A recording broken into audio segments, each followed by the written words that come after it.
almost there. I need just a little longer. Give me a couple seconds.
Woohoo! All right. And I forgot to start the ads on time, so they're going for another minute or so. But hello, and welcome to another One Lion of Code. I am One Lion, and we are seeing someone's hands opening a soda because it needs to be about the person and not the place. What? Anyway, we're looking out over Valarie, Slovenia. Valarie? Valarie.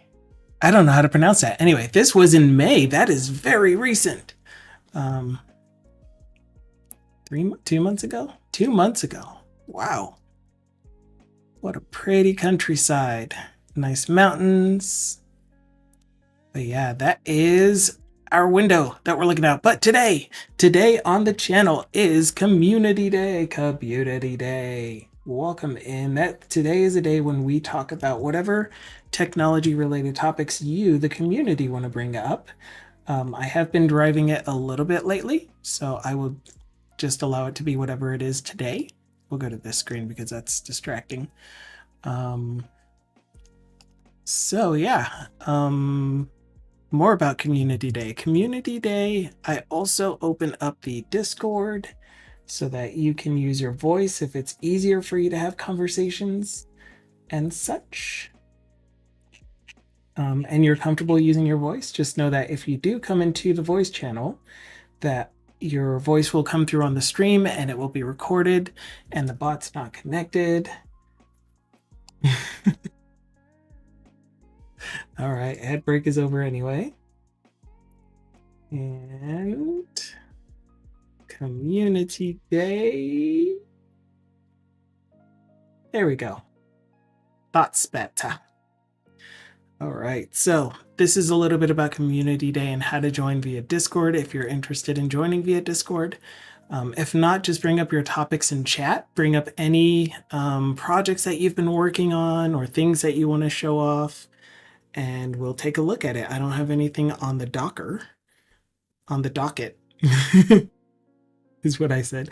I don't have anything on the docket. Oh, that was weird. Maybe a quick game of archery. And so it shall be.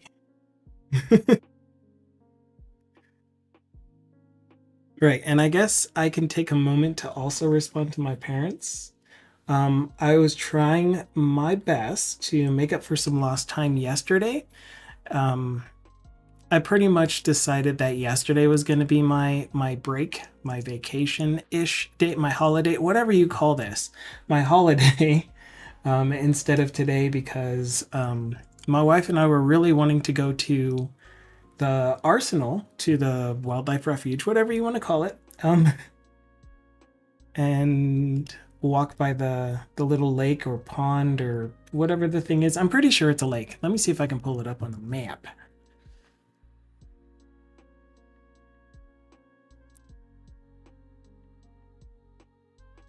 So which one would it have been? This is the big one. This is the one that we would have walked by. It's this one here. Or is it this one? Wow, did we walk that far? I mean, it's entirely possible. This looks like trees and stuff. Yeah. Yeah. This has to be where it was because we saw a bunch of birds hanging out right here. Wow, it did not feel like it was that far. So we parked here and we made our way through the trail. That's not possible. I mean, this does not seem like...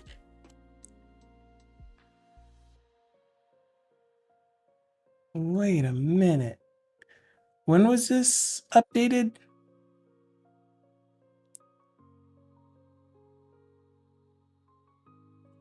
2025? Are we sure? Wow. Okay, here's the weird thing about this. I was sure that it was somewhere like here. But when you walk from... Oh, maybe that's the thing. Never mind. Okay, we parked here. That was very confusing. We parked here, then we walked the trail up this way, and when we got to this little... I don't know nature terms, this little overhang of trees and foliage and stuff, it felt like walking through a butterfly garden. Or not really garden, butterfly forest, I guess. It was really cool. There were all of these different types of butterflies flying around everywhere. There were dragonflies and all of the really, really cool looking bugs. So anyway, we took this trail all the way up here and hung out right around here. Or here. And we were just hanging out with the geese and the 5,000 different types of birds that are on the arsenal. And it felt like every single one of them decided that it was lunchtime when we got there, which was really cool to see. There were lots of birds just hanging out, flying around, different sizes, different colors. It was very, very cool. I was looking for this trail here so that we could walk back along that, but instead we went along this way and just walked right back. So we were out there for 30 to 45 minutes, hung out, just enjoyed our time sitting by the water. There was no one else around that we could see, and it was very, very calming and nice. Then we took the loop, followed the loop, which goes to here, and then up. Nope. Man, I am terrible at geography type stuff. So we went here, and then I think this is where it turns up. Yeah, it has to be this. No, because there isn't this forked thing. That's probably another trail. So we went here, went up, followed the trail around the arsenal. I really have no idea where we are. It has to be this one. It was Potomac. Oh, yeah, there we go, because it curves right. This line is confusing me. It curves right, goes up here, goes up and around until we finally start coming left. And when we started coming left, in this area right here, there was a massive herd of buffalo with brand new babies and all of that fun stuff. And we kept going down the drive because our goal was to make it here, because because in this area right here is where last year we got to watch some burrowing owls learning to fly, some baby burrowing owls, some adult burrowing owls getting food for their babies. And it was really cool. So we were hoping to at least catch one, but we didn't. Instead, what we ended up seeing was this prairie dog. This one was in the car. Sorry. So after we went to the pond, we went back to the car and then drove around the wildlife drive until we made it here. And we hung out here for another 15 to 20 minutes looking for burrowing owls. We saw a million prairie dogs. This looks like an owl's face right here looking at us. It's really cool. Yeah, it's nice. It's not like the most beautiful thing you'll ever see. It's like, it's Colorado. It is more green than this right now. In fact, this is a lot longer ago. This is 2021. There are fences and stuff because this is all buffalo range. They have buffalo just roaming about wherever they want in this fenced off area. And it's a massive area too. But like, just picture a whole bunch of prairie dog mounds. These thingies everywhere, everywhere here. And on occasion, you will see a burrowing owl coming out of one of those mounds or standing near one of the mounds, because in the summer, they kick the prairie dogs out and pretty much take over one of the mounds. And they're like, this is my home now. This is my summer home. Thank you for keeping it safe for me in the off season, but I'm here to take my home back. And so they kick them out and they take their home, and then they have their eggs and have their babies, and then they teach their babies how to hunt during the afternoon, like 11, 12 o'clock, midday. It's crazy.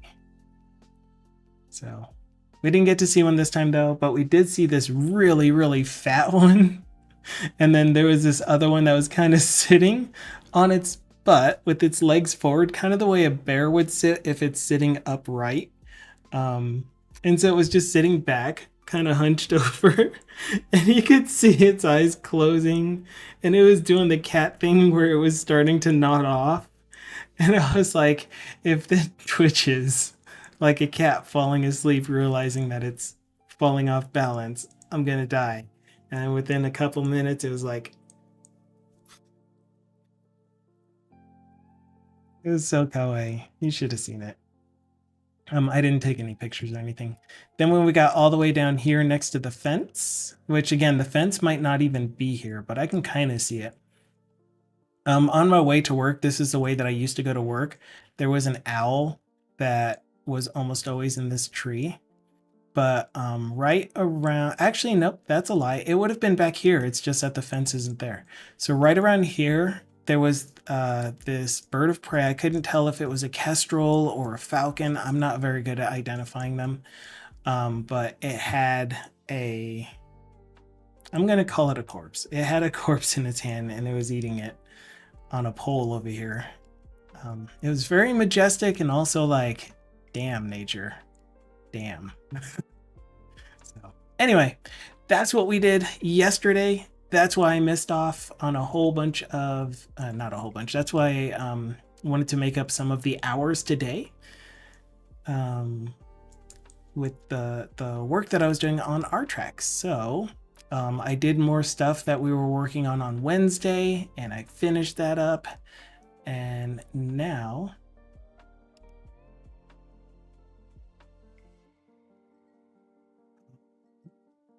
I'm just going to have this running so that if we do have any conversations that come up, you're definitely welcome to bring them up.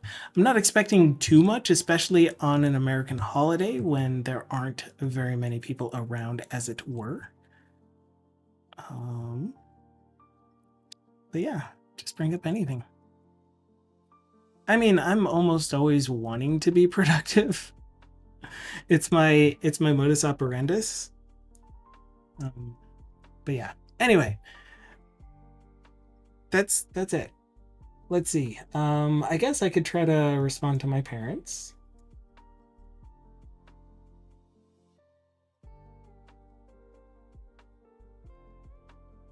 I don't know how to spell independence. It's such a hard word. Independence.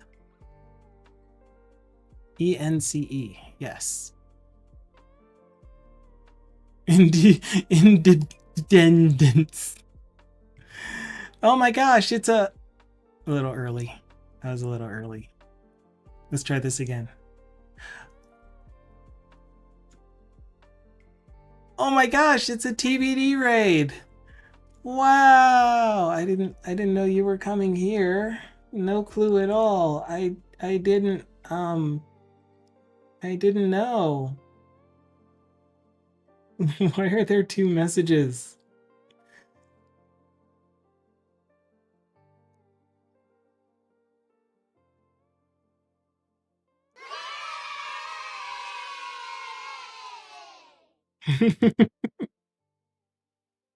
You surprised me. So the reason I was super quiet was because I just shared that yesterday, of course, I told you that I was going to be out.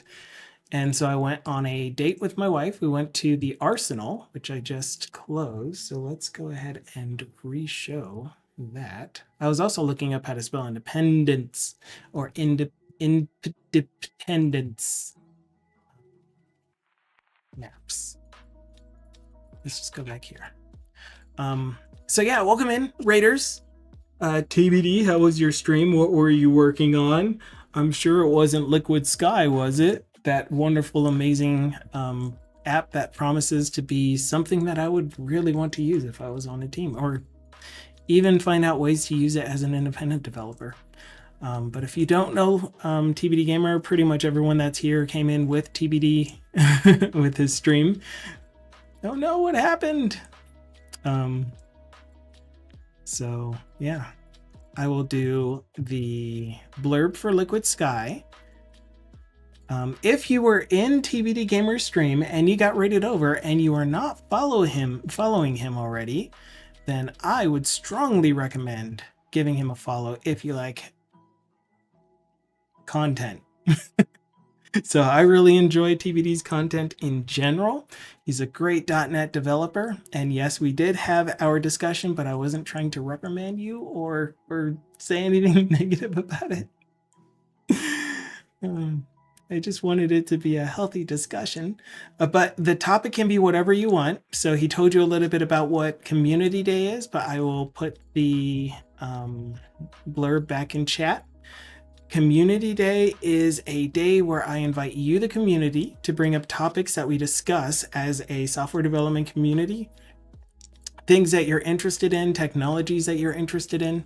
Yeah, definitely. Please do, TBD. You know me. You know that I hold you to no obligations. You could raid and run, you could raid and not talk if you felt like it, but I always enjoy when you do show up and are able to talk. So yeah. But just say real quick of what I said about yesterday. I worked for about half the day, and then my wife and I went to the arsenal, to the Rocky Mountain Wildlife Refuge. This is pretty much the place that my applications, I'm claiming them as my own now. I've done enough work on them. I've replaced every plank on the boat. Does that make it a completely different boat? So this is the Rocky Mountain National Wildlife Refuge, which the map even says it's the Rocky Mountain Arsenal National Wildlife Refuge. So we add more words to it. Yay. Um, so we found this really, really nice pond, and we figured we'd go there on a day when people are probably still doing other things that are not July 4th-y things. And it was in mid-morning, early afternoon area. So we parked here, we walked through here, and I mentioned that this kind of felt like a magical butterfly forest suddenly. As we were walking through it, there were just so many different types of butterflies flying around, and dragonflies, and just, I mean, bugs in general, which I've gotten a lot more comfortable being around. I still don't like them being super close to me, but it was a really cool experience just having all of these butterflies there flying around us. And we walked all the way over here to this pond. So this is the one that most people go to. There, it's a lake. There's fishing. There's just a whole bunch of people hanging out there.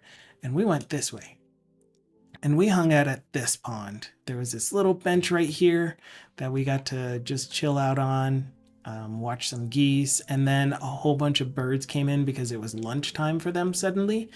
There was this massive gaggle of birds. I'm assuming they were geese. We had our binoculars, but they were still kind of hard to tell what kind they were. We could really only see up to about here easily, and then here was a bit of a stretch, but it was really cool. It was very, very cool to see. Then we made our way back to the car, and then we drove around the Wildlife Drive, which took us up here. Yeah, took us over here, all the way around here. There was a bunch, a pretty large herd of buffalo with their new babies over here. Then we drove and drove and drove, and then we made it here. And this was where we were trying to get to. Normally we go slow, we look for deer, we look for eagles, hawks, falcons, kestrels, other birds of prey, whatever we can find, because they're really, really majestic and really cool to see when you get to catch one. But when we got here, we were hoping to see burrowing owls. If you don't know what burrowing owls are, they are non-nocturnal owls.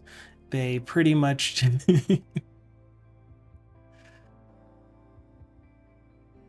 they are active during the day, pretty much right at lunchtime, right at afternoon time is when the babies come out, and when they're old enough is when they start trying to fly.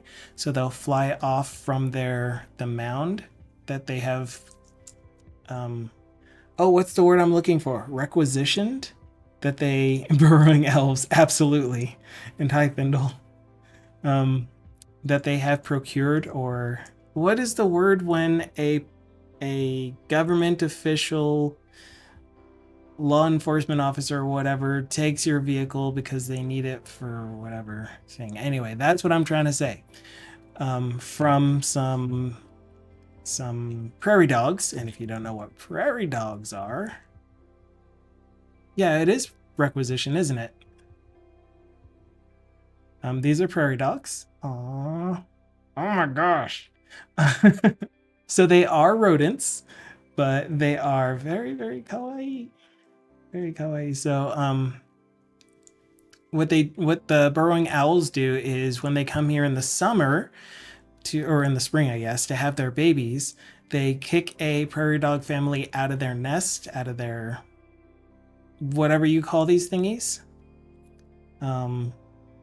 and live in there for a while until they have their babies and teach their babies. That is a massive one. Teach their babies to fly and to hunt and to pretty much survive on their own. But yeah, we saw some really, really fat ones like this. Goodness grief. And then we saw one that was just sitting back on its haunches and it was starting to fall asleep. So it was kind of hunched over and it was going.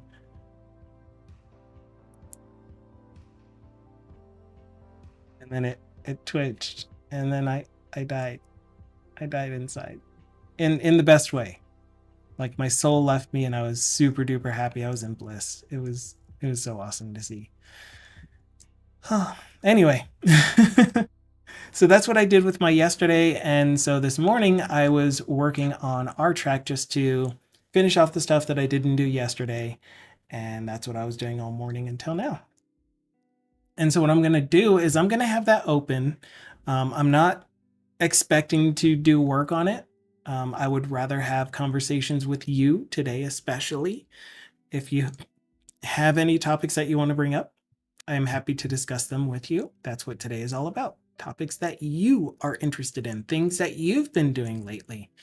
All right. So with that said, let's do more community stuff. Shout out to Thindle, who is a .NET developer as well. He's an amazing .NET developer who doesn't take compliments very well, but just trust me, you go see his stream, you will know what I'm talking about. You'll see competent .NET development on his stream, and it's really nice to watch, really nice to be around. So hang out with him. He said he might be getting back to his e-commerce site, if I remember.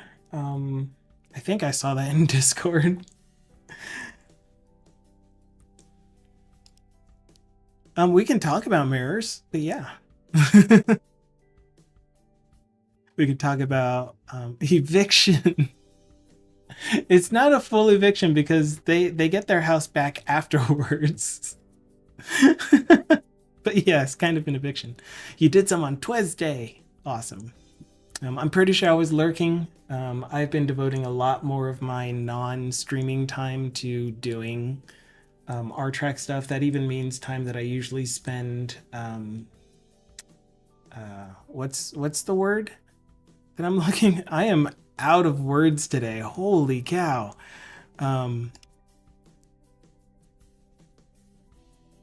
Modding on TBD stream. The only thing that I do every now and then is slash shout out when I see names that I am familiar with as streamers. I don't even put the blurb in there anymore. It's just slash shout out this amazing streamer like Canny, who I will shout out here shortly. And Frank was in there earlier. But yeah. Oh dear. Oh. That is not in the technology realm. I will say, I will answer you, Thindle. I promise. So let me read chat first, and then I'll do a shout out for Canny, and then I'll answer that question. So Thindle came in, said hello, Mr. Lion. Hello, Mr. Moon. Burrowing Elves. Oh, we're right. I also need to do a shout out for Big Gamey, who was first today, who is doing hygiene routine at the moment, but we'll do Canny next, who is here and around. Candy Dev. I think it's been enough time. Have I talked long enough? Okay, Candy Dev. Canny is a fantastic and super smart developer as well. TBD called him Polyglot earlier, which for those of you that don't know, Polyglot is someone that knows multiples of languages, and Canny is into just knowing all the things. He's been working on his overlay lately. Overlay.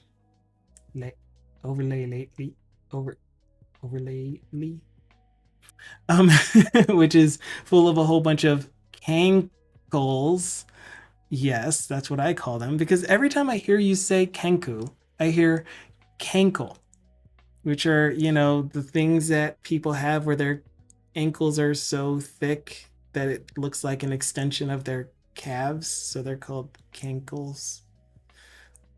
And I'm like, they do kind of look like cankles. You're not wrong.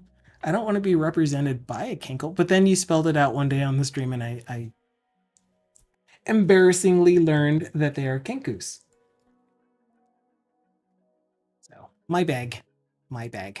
But yeah, you'll see him working in Godot. You'll see him working in C# every now and then. You'll see him working in GD script. Yeah, he also has a bot called Twitcha that he works on. Twitcha. And it's on V2 at present, if I recall. Whatever drives the wheel. All right. Okay, so continuing on through chat. Requisition was the word I think I was looking for, so I think you're right. Cool. They seem to have the whole range of owl quirkiness, dude. Yeah. Yeah, they're so awesome, though. If you get to see one in real life and just watch them be nature, it's really, really cool. You picked the sand doggos. Marcus Voice Coder is here, said rat holes. Oh, speaking of, Marcus Voice Coder needs to be in my list as well after Big Gamey. But Marcus Voice Coder gave us a link to this, so we're going to see the progress that has been made by him and Copilot using voice coding, as his name implies.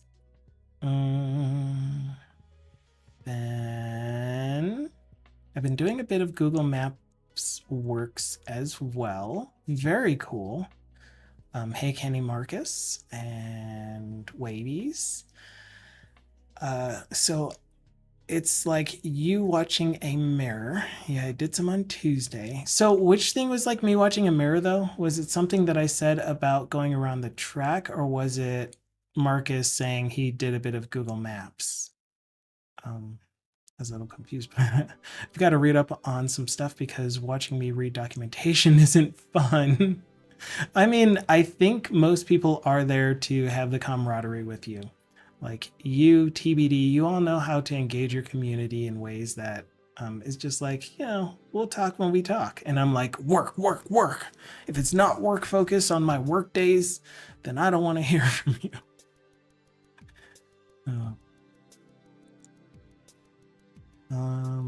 Probably doing another block stream, then back to it. Awesome. I love it when you do Blazor. Blocks is starting to almost look usable. Very cool. And have you looked at the way that Anna has been doing her WYSIWYG editors stuff that she's been working on lately? Because I'm assuming that's open source. I'm assuming that you could use one of those as a block as well. But yeah, first, shout out to Bit Gamey. That's awesome. That's very, very cool. So Bit Gamey is a game developer who does game development as a hobby, and he's really fun to hang out with. He's such a good guy. Very, very laid back for the most part. His streams aren't necessarily all that laid back because he has so much that you can do in it, so much interactivity, and it's one of those things that is easy to troll with, which I'm not the biggest fan of, but he seems to have fun with it. You seem to have fun with it. So whatever's whatever, not my stream. But I still do love hanging out with him as much as I can, supporting all of you wonderful streamers as much as I can, even if I can't necessarily speak all the time. Okay. And then I said I'll get to that question. Well, you didn't say anything about limiting it to tech. I did. I said it like 4 or 5 times. So shall I give my spiel again? Community Day is a day where I invite you, the community, to come up with conversations regarding technologies that you love working in, things that you've been working on lately surrounding software development. Yeah. So all of the things. Okay. Baby here. baby. He's taking a shower at the moment, but maybe back. Maybe baby back. He is taking today off of streaming and hanging out with family. So again, I don't really, I'm not trying to steal anyone's time away from their family anytime whatsoever, but today is a holiday in the US. So anyone that is doing that, please, please, please take your time and enjoy what you are doing. Twitcher is V2. It is a library, not a bot. Sorry. It is a library, not a bot. What's the goal of today? Today's goal is to have conversations with you surrounding technology, surrounding software development topics. Watching a competent dev was the mirror thing of it. Oh, and then a bit. Yes, that's the plan for the oh, what does she call it? Not the most memorable name for me, is it? Captain Krabs is here too. Let me add you to my list. But next up is Marcus Voice Coder. And Marcus, if you want to explain what we are currently looking at, this is the map stuff. This is not the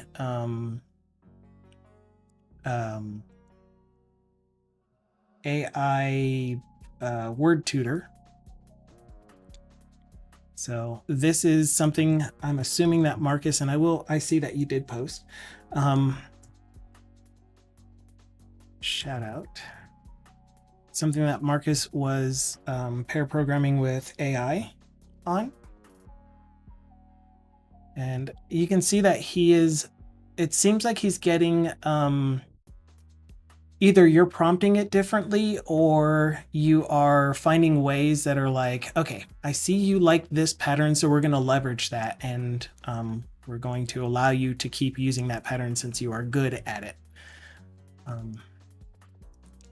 So this also requires your Google Maps API key.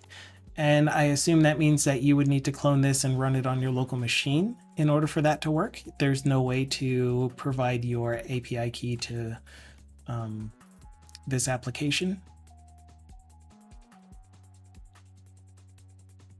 Okay, still catching up in chat, and I will respond to you still, Thindle.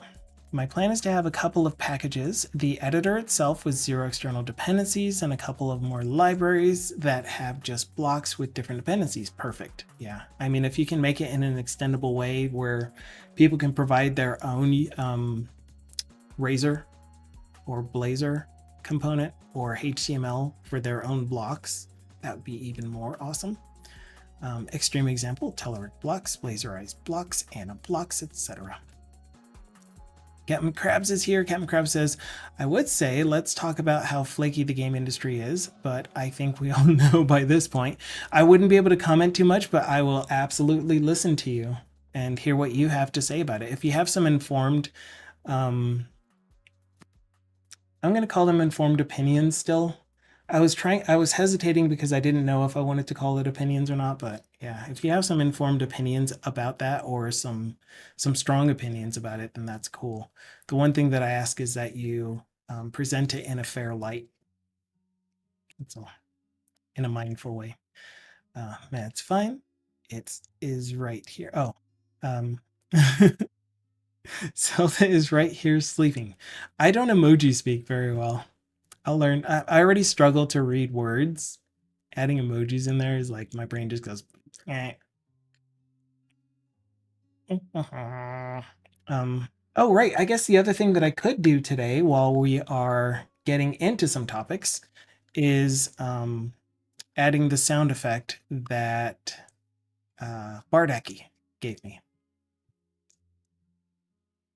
to the archery game. All right. Before that, shout out to Captain Krabs, who has a game on STEM, which again, one more time, we're going to go to steampowered.com and we're going to look for Captain Krabs' game called Adventures of Cap. Oh, I don't remember the name of your game. I'm such a terrible person. I am Captain Krabs' Adventure. A slimy adventure is what I said. And this time I am going to grab the link for it. Where's the shareable link? Isn't there like a share link button or a share button? Whatever. I'm grabbing this link and I am putting it in the place where it belongs. Capped crabs. Oh, I did. I should have checked the sheet. I assumed that I didn't finish filling in the link. But check this out. DC Aggie has put in some time in this, and he said he's having fun. Reported a small bug about when the coins appear. They aren't immediately collectible until their first animation is complete. And Captain Krabs was like, no. But anyway, look at this. Look at these graphics. Look at this animation. Isn't it the best? Oh, I love it.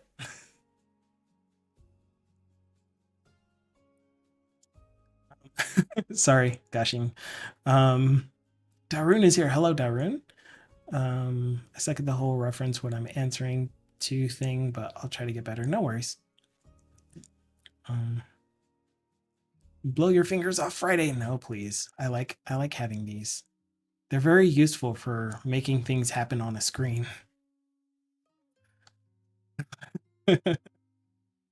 I'm not out there with everyone else that is shooting money into the sky and exploding it.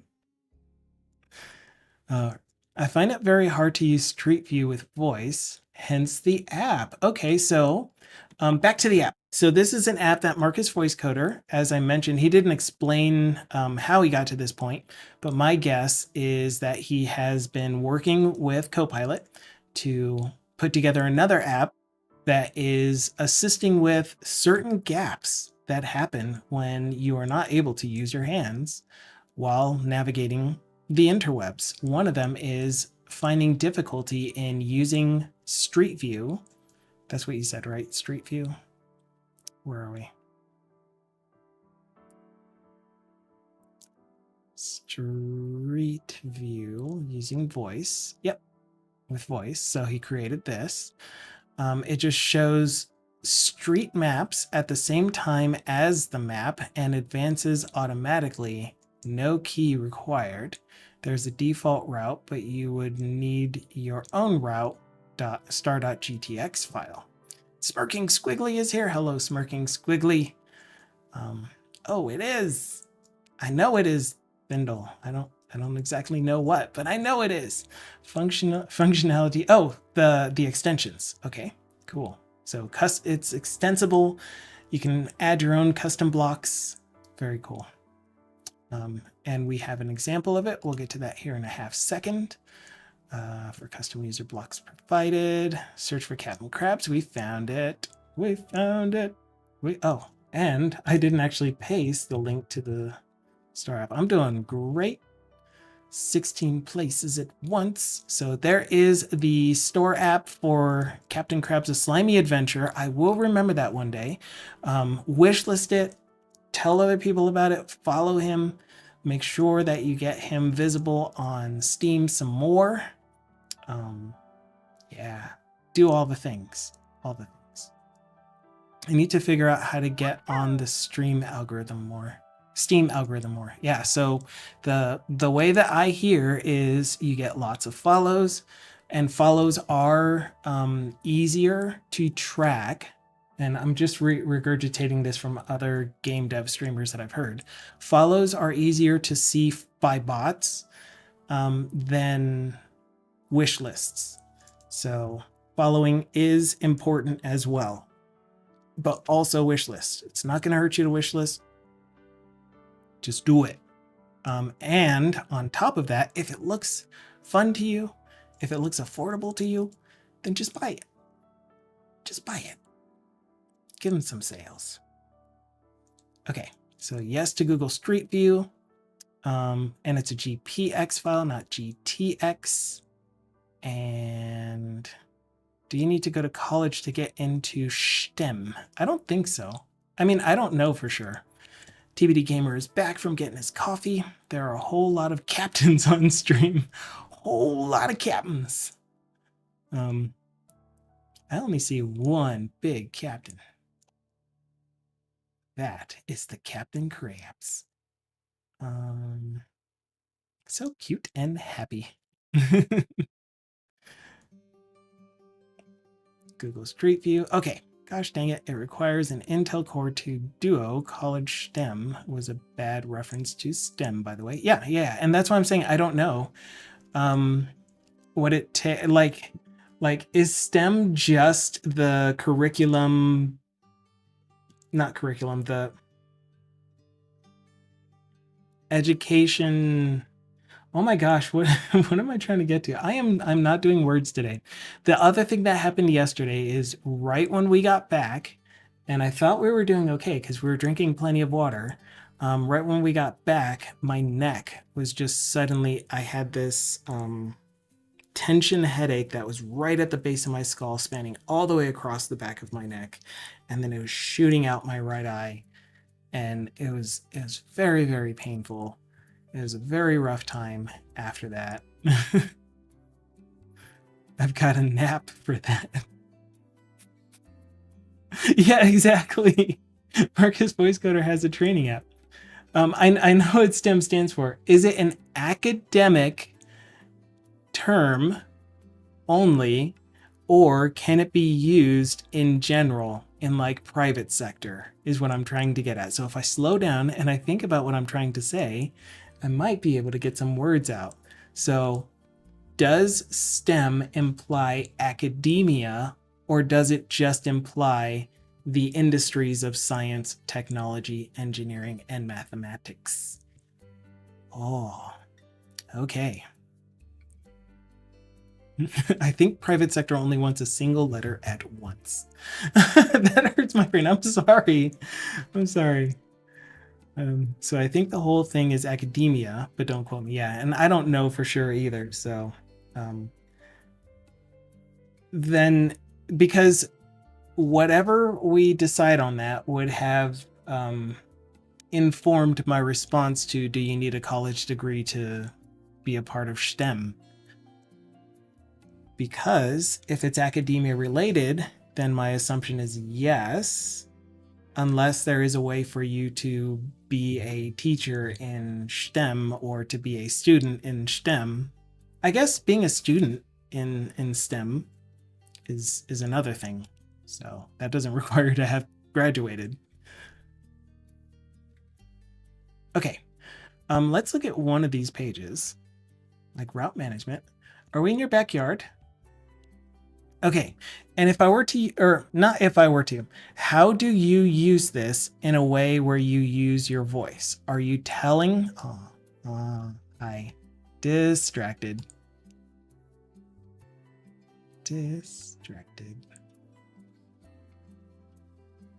a lion. Okay, you click start navigation. So you would tell Talon to click on this button, and it would take you through the street on the planned route. You would choose your own GPX file with your route in it, and that's how it would go to each of these points. Okay, so this is like a stops along the way kind of thing. So it's not necessarily traversing you through each point along the route. It is taking you from one stop to the other until you make it to your destination. And here the destination was back at the starting point. That's cool. You can set it for a particular distance. Okay, so advance 5 feet every time or whatever. I think is what you're saying. I see. I thought you meant in the file.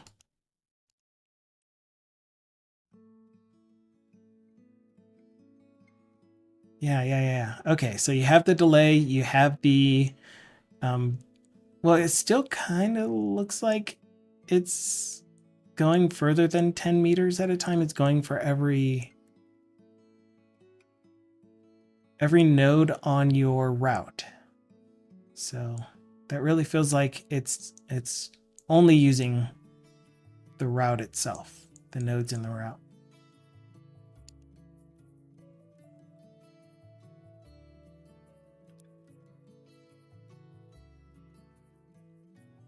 But yeah, and then on top of that, it looks like you added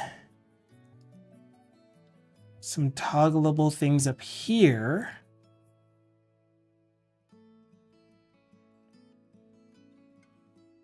That might make it to where you could manually choose to go to the next one. So this kind of looks like it should be. Oh, you just pause it if you want to tell it how you want to move when you want to move. Cool. Is this cube basic? Close enough.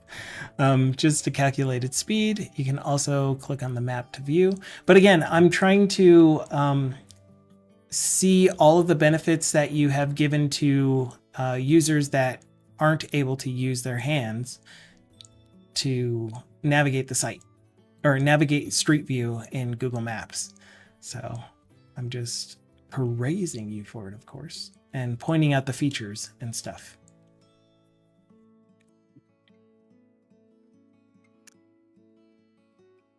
Bug report. Dragging and dropping yeah, is a pain. And it is for mouse users too. Like if you're on Google Maps and you have a route and you accidentally click on the route while you're trying to drag around on the map to look, you drag the route and it's like, I wasn't intending to make us go this direction. And then Control Z doesn't really do what you think it does. So yeah.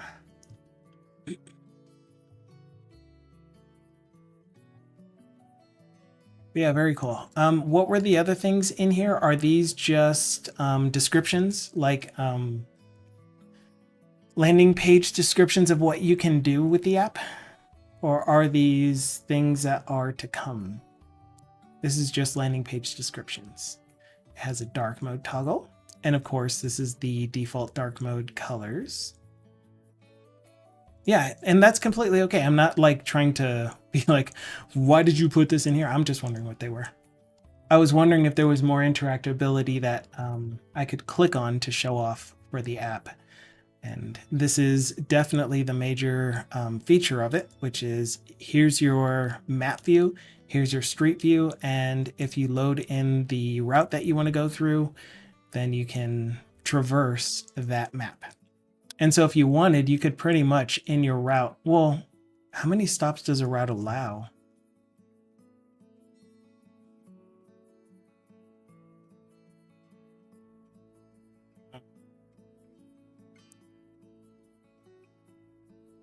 Let's start here.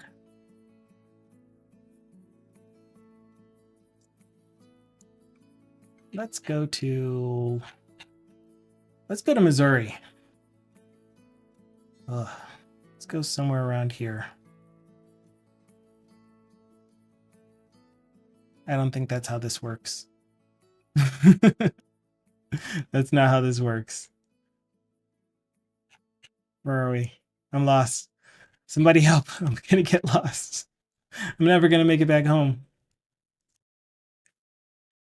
Hello, Clarence. How are you doing? Hope it's a fun day for you. Let's start here. Directions from here. There we go. I know how to do this. Stop it. Get some help. Let's go to Missouri. Somewhere around here. So this is pretty much going to be what my road trip is like. I'll start from somewhere around here and I'll take 70 all the way over to Missouri, and I'll end up somewhere around here. I honestly don't know where. I just know that it's somewhere close to Columbia. Maybe it's a little closer to St. Louis. I don't know. But this is where I'm going to be July 20. I don't even remember the day. In about 3 weeks. Welcome in, Clarence. If you have never been here before, this is typically a .NET development stream. We do app development on this channel. I share a part of my workday on Wednesdays and Thursdays, but Fridays I reserve for the community to have discussions regarding anything surrounding technology, whatever you happen to be working on. What Marcus just showed us was an app that he and Copilot put together where he made it easier for people. Well, one, it is just an easy to see street view, map view situation where you put in your route file and it'll play that route for you. But two, it was it had voice users in mind. If you couldn't tell, he is someone who uses his voice to do software development. That's why his name is Marcus Voice Coder. And he found that dragging the map around is quite difficult when you're trying to use Street View and navigate using Street View to go to places. And so he made it more voice app friendly. So what I was wondering is, how many destinations can you add? No. How many destinations can you add? Let's go to lacrosse. Why can't I? Oh, because you can just click. Let's go to Big Timber Township, Kansas on our way. Let's go to Berger Memorial Lawnsburg, Kansas. Let's go to let's go to Kearney, Nebraska also on our way to Missouri. In between going to Big Township and Smoky Hill. Anyway, it looks like you can add a bunch. So I honestly don't know what the limit is on this, but essentially what you would need to be able to do when you're setting up, like, do you think that would be doable? I always come up with ideas for Marcus's AI assisted projects. Do you think it would be doable to add a feature in the application that helps users who aren't able to use their hands, who use voice dictation or voice control on their computer, or just gaze, for example, like, you know, the eye tracking and stuff, to be able to put together a route? That'd be very, very cool. Very beneficial for this, because then you could have that automatically turn into a route that you can use here. Do you also use PHP? I don't. And in fact, I recently thought about PHP. And the thing that brought it up was all of the fun conversation that happened when I raided into BBB. Speaking of rating, I do have another shout out to do. We did Captain Crabs. No, I don't. Did we actually do a regular shout out for you, Captain Crabs? I know that I was shouting out your game. Okay, we did. And that is like, typically there's a lot of jokes when you hear something like PHP or Rust or Perl or Lisp, and people are like, yeah, the only people that use that are blah blah blahs. It's such a crap language, or, you know, all of these negative things. But I'm sure it has its benefits. I could build routes fine by using their tracker, using this site. Oh, your cycling club's tracker. Very cool. Even better. So it's like, I'm sure it has a lot of, I will pull you into the room here shortly. I'm sure it has a lot of uses and benefits. And start virtual camera, make sure I'm in the stream room. But yeah, I personally haven't used it, so I can't really say too much about whether PHP is a good language or not. So anyway, TBD Gamer, bringing you into the room in 5, 4, 3, 2, 1. Hello, TBD. You're muted. I'm sorry about that. But we can hear you on stream now, so that's cool. Tis a light. I know. Tis an No, just for 6 hours, so jumping into your stream and then jumping in voice seems excessive. Easy oh no! To chat. I think when I talk, I make your mic cut out. Is that actually what's happening? Or are you I just... don't know. I don't know. No, Am I I think cutting it's out? fine. No, you're good. You're good. Okay. Okay. What were you saying So about chat? no one ever can. I just said I jumped in. I actually did have a few things I was going to talk about, but I figured that I'd jump in and chat. So Cool. I didn't want to disturb the demo of Marx's no. stuff because No, it no. looks very cool. Yeah, So very easy. In Missouri, Findle, it's pronounced Missouri. Like literally. It's just how they talk there. So not a wrong question. I get to travel to Kansas City several times a year now because of the Oh, work. yay. Do you go to the Kansas And, City, Kansas side or the Kansas City, Missouri side? Missouri. So yeah, fun. Although this next month I get to go to Texas, and then 2 weeks later get to go back to Texas, which is fun. So I get to go for one night later on this month, and then I get to go back a couple of weeks later for 4 days. So yay! Yay! I used to live in Travel, Kansas, and then I used to live in Missouri. Your mic did that thing where it dropped your volume, but that's fine. Really? I turned you up to 200%. Huh. I don't understand how it does that. I don't know what does that actual thing because Yeah, it happens a lot. I'm talking when I'm talking on here, I'm on crisp. It's crisp Right. audio that's doing it. So unless it does some sort of balancing and thinks I'm talking too loud. I don't think Crisp does it, but Windows does, definitely. Is there any settings? I don't know. Because I am also running Crisp. This sounds technology oriented. And I meant that literally, not. Mic input. Why is my mic input my tractor control when it should be Crisp? By default, that's weird. How are you guys hearing me on stream? How are you hearing me in Discord? I thought everything was Crisp. Or was default, Mike. My default mic set to Realtek. Really? What? Same. It's like we're using Crisp. What do you mean? What do you mean? What do you mean?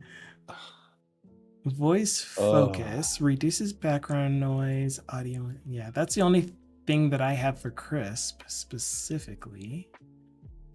And then for my Yeti microphone, I am so blind. There you are. Yeah, voice focus is the only thing that I'm seeing, but I have seen some instances where, like, if you're doing a mic test, it automatically adjusts your volume level. Right. For example. Yeah, I was just finding an option. Now's probably not the best time to go messing around with my microphone. I don't know. We could get this sorted. I've got what pretty is much this? the A same Teams screen call? you just had up. Hey, vacation. Awesome. Mine does too. Again. Can you hear me? Am I muted? Dukasoft is here. Since I've been shouting everyone else out, we're going to do a shout out for Dukasoft, who does Airsoft. No, that's wrong. No. He does drone flying and footage, and he edits it, puts some music to it, streams the recording of it, and has great conversation. That is our Dukasoft. Snobble is here too. My vacation start, and you were reading this. That's where that came from. Got it. My vacation starts today, so that's a good thing. Awesome. My vacation, speaking of vacation, actually, no, not yet. Forgotten it was there. Left it, but it was funny. Oh, I came across a Ducat variable. Ducat variables are the best. But yeah, TBD. Why? Oh, also on your request, I bought some. I just bought some Steam games. Including like Captain Crabs. Crab's game. Yeah, I bought that. Awesome. It's on Steam sale for $8. It's like, nice. You can't really pass that up. So no, not at all. Yeah, so that was purchased. Yeah. It's fine. So I had two topics to talk about. Absolutely. The first one isn't really much of a discussion, but it continues on with our AI like tooling and usage things. Cool. So this next week on my vacation week, I have at least one 1 hour meeting that I have to attend. But it is on our initiative as a group to use AI tools, and the on the topic of the the standardization that we've been talking about. The developers have been kind of putting documentation together for how to use the tools, but I'm noticing that there is a distinct lack of commitment to exactly what we should be doing with them. There's vagaries around use AI tools, right? Yeah, exactly. And that's what it sounds like people are being told. You must start using AI. Okay, how? And so one of the developers put together a great document on testing, on unit testing with it. But Very he has cool. two sections. The first section is here's how to do it with well-structured code, and it's really long and lengthy and comes with examples and a video. And then he's got another, here's how to do it with the other code. And he's just like, yeah, it might help you, it might not. Do what you can. Like, Nice. but that's the scenario we need. That's not the new stuff. The better stuff is not the stuff. And coming back around I think one of the I think the YouTube person was saying about PHP. PHP is a very well-established tool, but I wouldn't say it's a very easy language because of all the different ways and all the different historical references available. There's you can PHP is like the web's version of C++ in terms of, or C in terms of pointers and things like that. You can shoot yourself in the foot really easily with PHP, and you can make a mess really easily with PHP. And I think AI tools. So I actually asked a question of our monolith using Copilot, because we've got licenses for Copilot, and it crashed the dev server. Yeah, because the process for the process. I asked it a very specific question about one file. I was in one file. I said, "Hey, can you find me some methods that are called and invoked from multiple places?" And it couldn't do it. It crashed. Yeah. Now our application is many hundreds of thousands of lines of code. Right. But it struggled, and I fear that, like that guidance that we talk about, that it'd be good to have some sort of reference for here's what we should be doing, here's how we should be doing it. And I see a lot of these, the guidance files and stuff. Yeah, the Copilot instructions and the prompt files. But I know from experience with teams, right? The who's going to come up with the guidance, who sets the rules, who does someone come along and change the rules? That's another team discussion, isn't it? Yeah. But then when you don't have context of what it is you're trying to ask it to do, and understanding of how it's going to work, how do you establish patterns? How do you establish rules when 50%, 90% of the developers actually don't know what it's going to do? So they don't know how to parameterize it. They don't know how to configure it because they're still learning about what it is. It's quite the and challenge. Even when you do specify Copilot instructions, it will deviate from them. It doesn't adhere to them strictly. Like one of my core instructions close to the top is reuse already existing CSS custom properties. Don't come up with new ones. And it almost always either puts in the hard-coded value for colors and stuff. And I give examples, of course, too, because one-shot examples are another way to make it even more successful at understanding what you mean. But it either puts in the hard-coded color or creates a new variable, custom CSS property, even if it's not defined anywhere else. It's really annoying. So the latest version of Visual Studio Code inside us has an option to create a Copilot instruction file based on current project, Marcus says. Yeah. That's assuming that it has the ability to analyze the current project properly. Right. If you're in a project that has no patterns, what does it do? Yeah, that I one's think it even loses its worse. mind. You have multiple devs working on it in Yeah, their own ways without an established, yeah. this is how Yeah, we should be my doing. point there is it's kind of a chicken and egg, right? If you don't understand what you're asking it to do, how do you ask it to do stuff efficiently? But then if you're not asking it to do, if you're not asking it to constrain stuff, how do you prevent it from creating random stuff and creating new patterns and new exciting ways of struggling with your code base? Right? It's a chicken and egg until someone can, set a guidance, and it comes right back on that conversation of guidance. Yeah, Yeah. so like I don't know if you can even see the scroll bar for this thing, but this is the help page document that has existed in RTrack since 2005 at minimum. Yeah. And it was HTML created from a Word document. Oh, yeah, I And recognize so, the markup instantly. I yeah. saw the MSO normals and And so it had dealt with other large files in my code base, and this one was only like a couple thousand lines, and it did fine with them. But when I asked it to strip this out of any of the Word document stuff and just bring it into the standard that we've done every other page up to this point with, yep. it just kept crashing, like you said, I over this cannot compute. one file. Yeah, yeah. And so I'm like, okay, this is not working the way that we think it should be working, because it loses context, and it's like, you're absolutely right. And I'm like, Yeah. So I was like, is there something that I could do to make this more digestible for you? And it suggested breaking the sections up into different components, and we could work on each section one by one. And so I did that because I'm like, that's a great idea. Smaller chunks.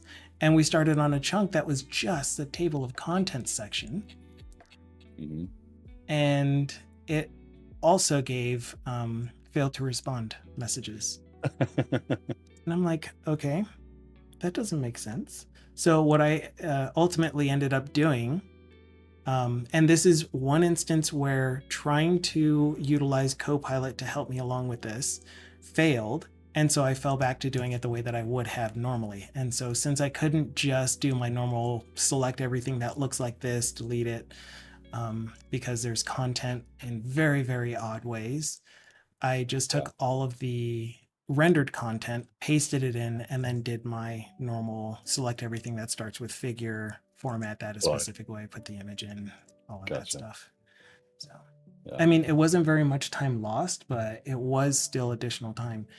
Compared to how much time actually got saved with applying the rest of the styles, though, and needing to go through and clean up those styles, I still think it highly benefited me to utilize AI for that part of it. Yeah. But again, that still required me going through and doing work to standardize everything that it just randomly created. So I mentioned it on stream. I don't know if you heard me say it, but the other day I was looking through Upwork to see if there's anything interesting, to see if there's because I'm tempted to see if I can take on some small contracts and stuff. Cool. So I was looking through, and there was this posting, and this is exactly as it said. Looking for senior C#.NET backend API developers that are actively using AI-assisted development applications, particularly Cursor or Claude Code. We will not even consider the ones that are not actively using them. We need quick results, and we will not wait for days for the tasks that Cursor can handle in minutes. However, we value expertise and experience. All applicants must have at least 5 to 10 years of active .NET backend development expertise. If we were to use Cursor, we wouldn't need any developers. We're looking for experts to complete tasks very quick using AI tools. And who knows what's actually done? Human supervision. That was a posting on Upwork. Goodness, that is not that. I was trying to respond to Canhorn. Oh my gosh. Okay, hold on. Canhorn. That's very cool. My experiences with Copilot have been amazing. I have also had negative experiences with it, of course. It is a tool that needs a little bit of a learning curve to, I would say, master, but again, like, you all know my feelings on it. It's co-working with the tool, but in my opinion, doesn't need to be yours. So, but yes. Large files, I've seen Copilot working against chunks of the file. Yeah, and that's what I see when it's working in my C# files that are 8,000 lines long. Not that I have any C# files that are 8,000 lines long. I think that I think if I wanted to, if I tried to hook here, and I think the patterns and stuff in Liquid Sky are strong enough that it would be okay. I could have it generate a lot of the boilerplate code for me. I could do that. I think that would be a very time-saving piece. I think at some point I probably should consider doing that just from the expertise, that experience. But the code base of Liquid Sky is not your common monolith, right? Built over years of quick, let's get this done now. Quick, let's get this changed. Oh, we need to make a tweak here. We need to make a change there. Oh, new developer started. They've got a completely different way of developing. We didn't keep any standards, so therefore they just went and did it their own way. In some frameworks, that's easier. If you're working in a PHP framework or outside of a PHP framework in traditional style PHP or those sorts of languages, there's no set patterns on certain things. You know, you can just, any page can be an HTTP entry point, and there you go. You're off to the races. Just go to the URL. So there's all sorts of challenges in other code bases. But postings like that are exactly what my fear is that companies do believe that they can just say, "Oh yeah, just use Cursor; it'll solve all your problems." No, it won't. And you clearly one clearly realizes that it's not as easy as just asking Cursor to do everything. Exactly. Right? You still need that expertise. So what you think is that you're trying to rely on the fact that you think that measure of it speeds up development by X number. It is not realistic, and I think that's a concern. So I think that's the fear that most developers have of what AI tooling is bringing, and I'm not sure we're being. I can say from a corporate perspective. Yeah, I can say from a corporate perspective that's exactly the message that's being passed down, and it's not really how we should be using it.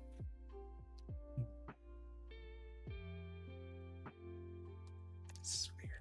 It's very weird. So yeah, there is quite a bit of chat that came in because you brought up a really good topic, and you said that you do have a second one, but let's just make sure that we read through some of this, and I probably won't read it all out loud. Actually, I most likely won't. But I am trying to read all of it. And if there's anything that calls out to you to respond to as well, TBD, feel free. I'm reading over it as well. I'm reading over the chat. I'm looking at the mediator and automapper and library discussions. Yeah. I really didn't like that experience with automapper where I was like, hey, this is a really easy way to just rig up this entity to this DTO or whatever you want to call the object. And then it just ended up making my load times skyrocket. Yeah. Well, ever since I saw automapper, ever since I've experienced automapper, I've only used it a handful of times, and every time I'm like, I don't need this. I don't want this. It's just overkill. Because I honestly feel that if you are loading data that requires many fields, in most applications that I've built with, then I'm probably going a little bit too heavy on the data, and I probably need to reflect on why I'm using this way. Like if you're doing a report, totally get why something like automapper might help. But also at this point, I'd probably build something that's very specific and not need automapper. Yeah, I'd like extension methods for going from entity or. Yeah, I'd probably build something closer to the reporting tool and have it access the database, so I don't even need to use tools like automapper, right? Oh, interesting. I'd probably distribute that data so it is fit for that purpose, and avoid the need to map objects and build C# libraries separate. Yeah, I got rid of crystal reports, and that's what made me just want to use Pocos for the reports. I was like, let's just transform everything into this one standardized report object. Yeah. What else is in here? How much mediator do you use? Like mediator, I don't use the mediator library, as we know. But it isn't just a case of, hey, go call this handler. I'm using more of the features of the notifications piece. I'm using I like the pattern.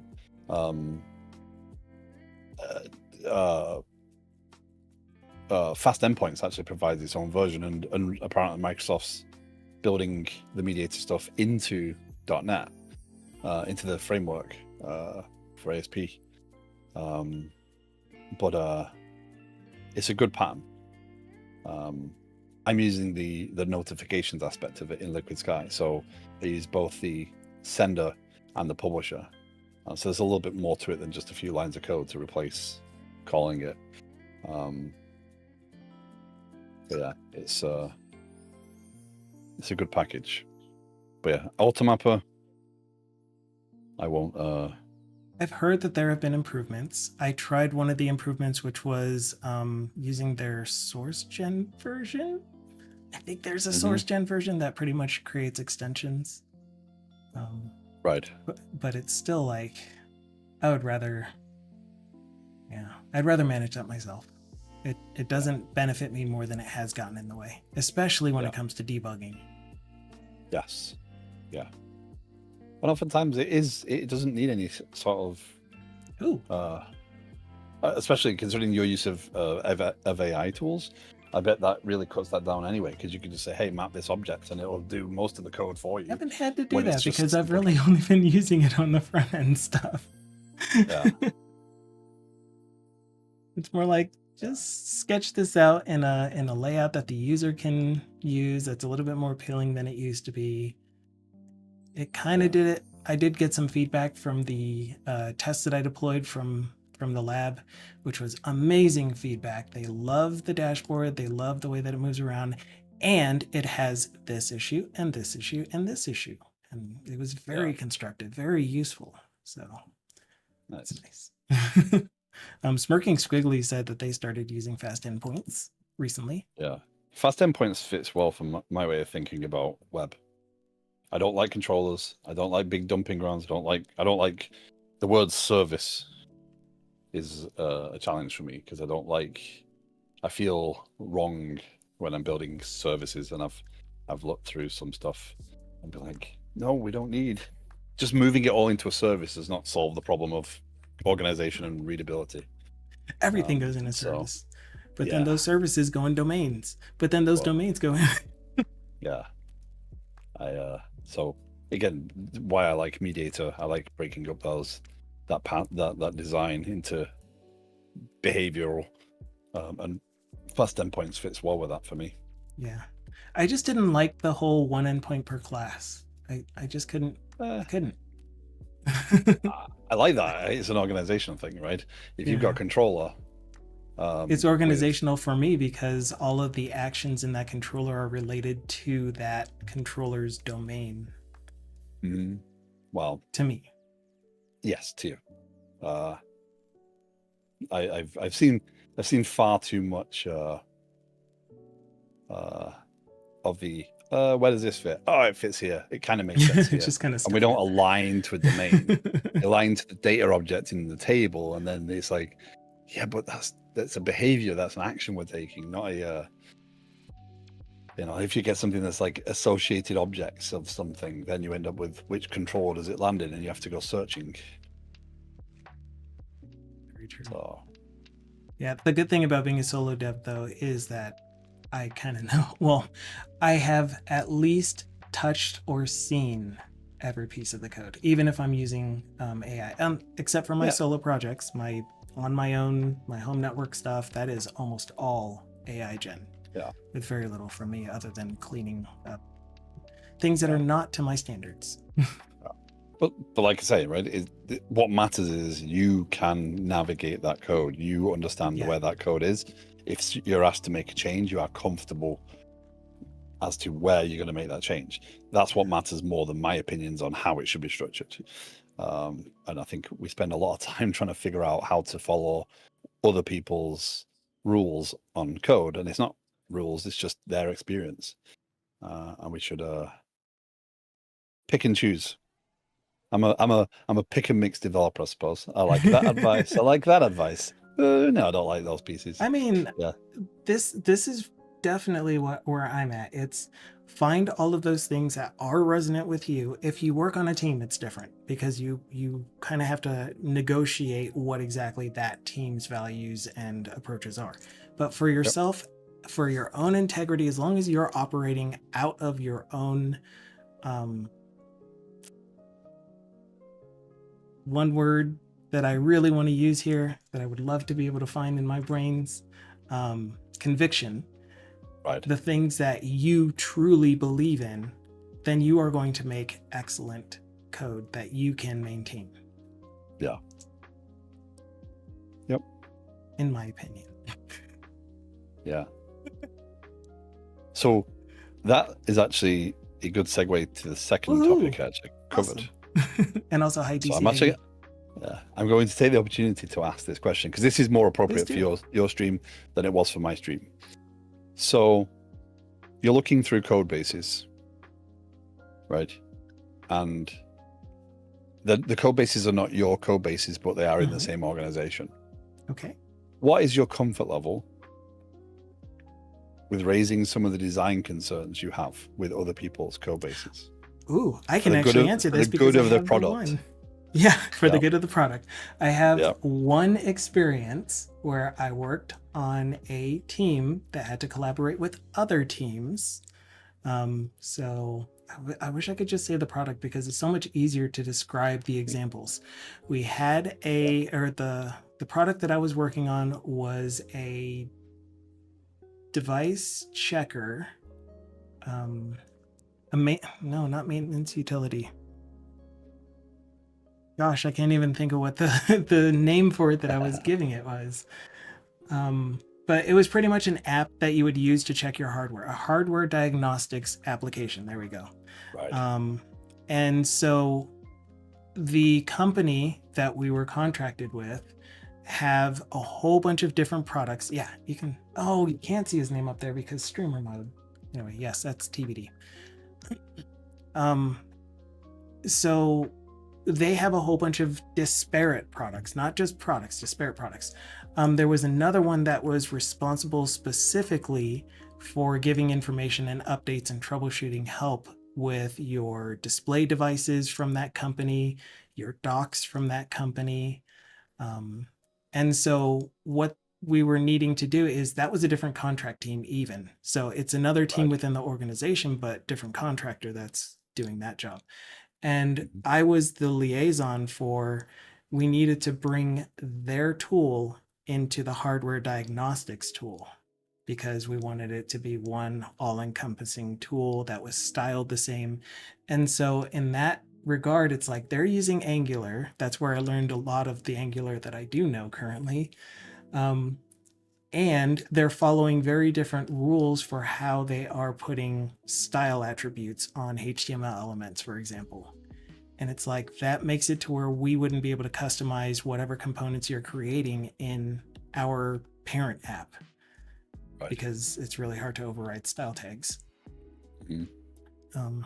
So I did raise that, but the only reason that I felt super comfortable doing this was because I was essentially the project lead for that effort.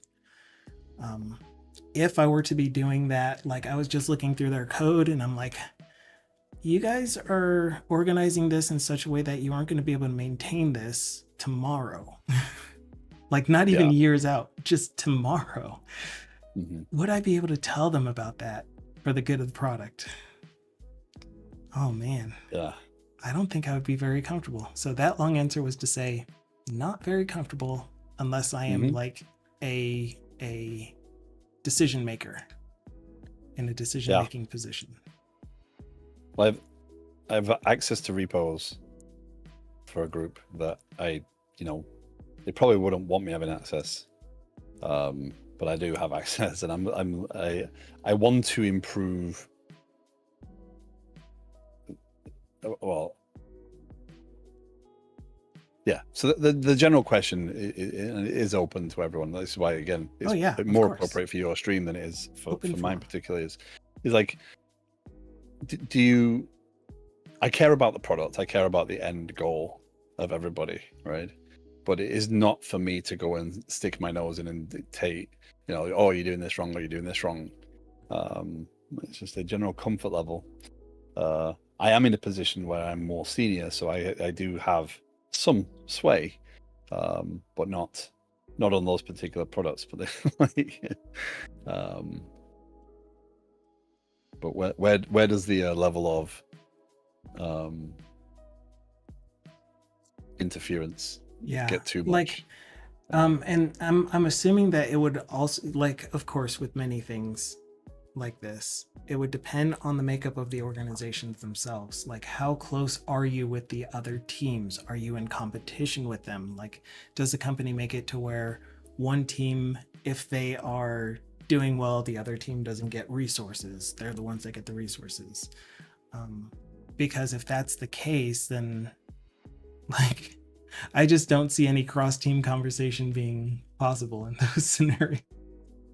Even if Yeah, it is to help the other team to improve the product overall. yeah.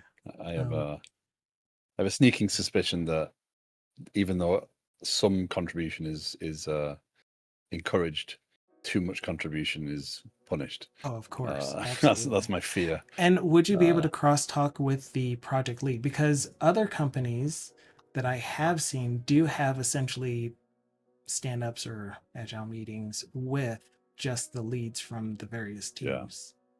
yeah. So is that a thing that you would be able to? Not I'm sure of. So this is a group with a lot of developers, so I'm not sure if that happens. Be interesting to see. I'm also noticing a lot of there is a lot of independence between the groups as well. So Mhm. there's some really cool products, right? There's like awesome products. It's just the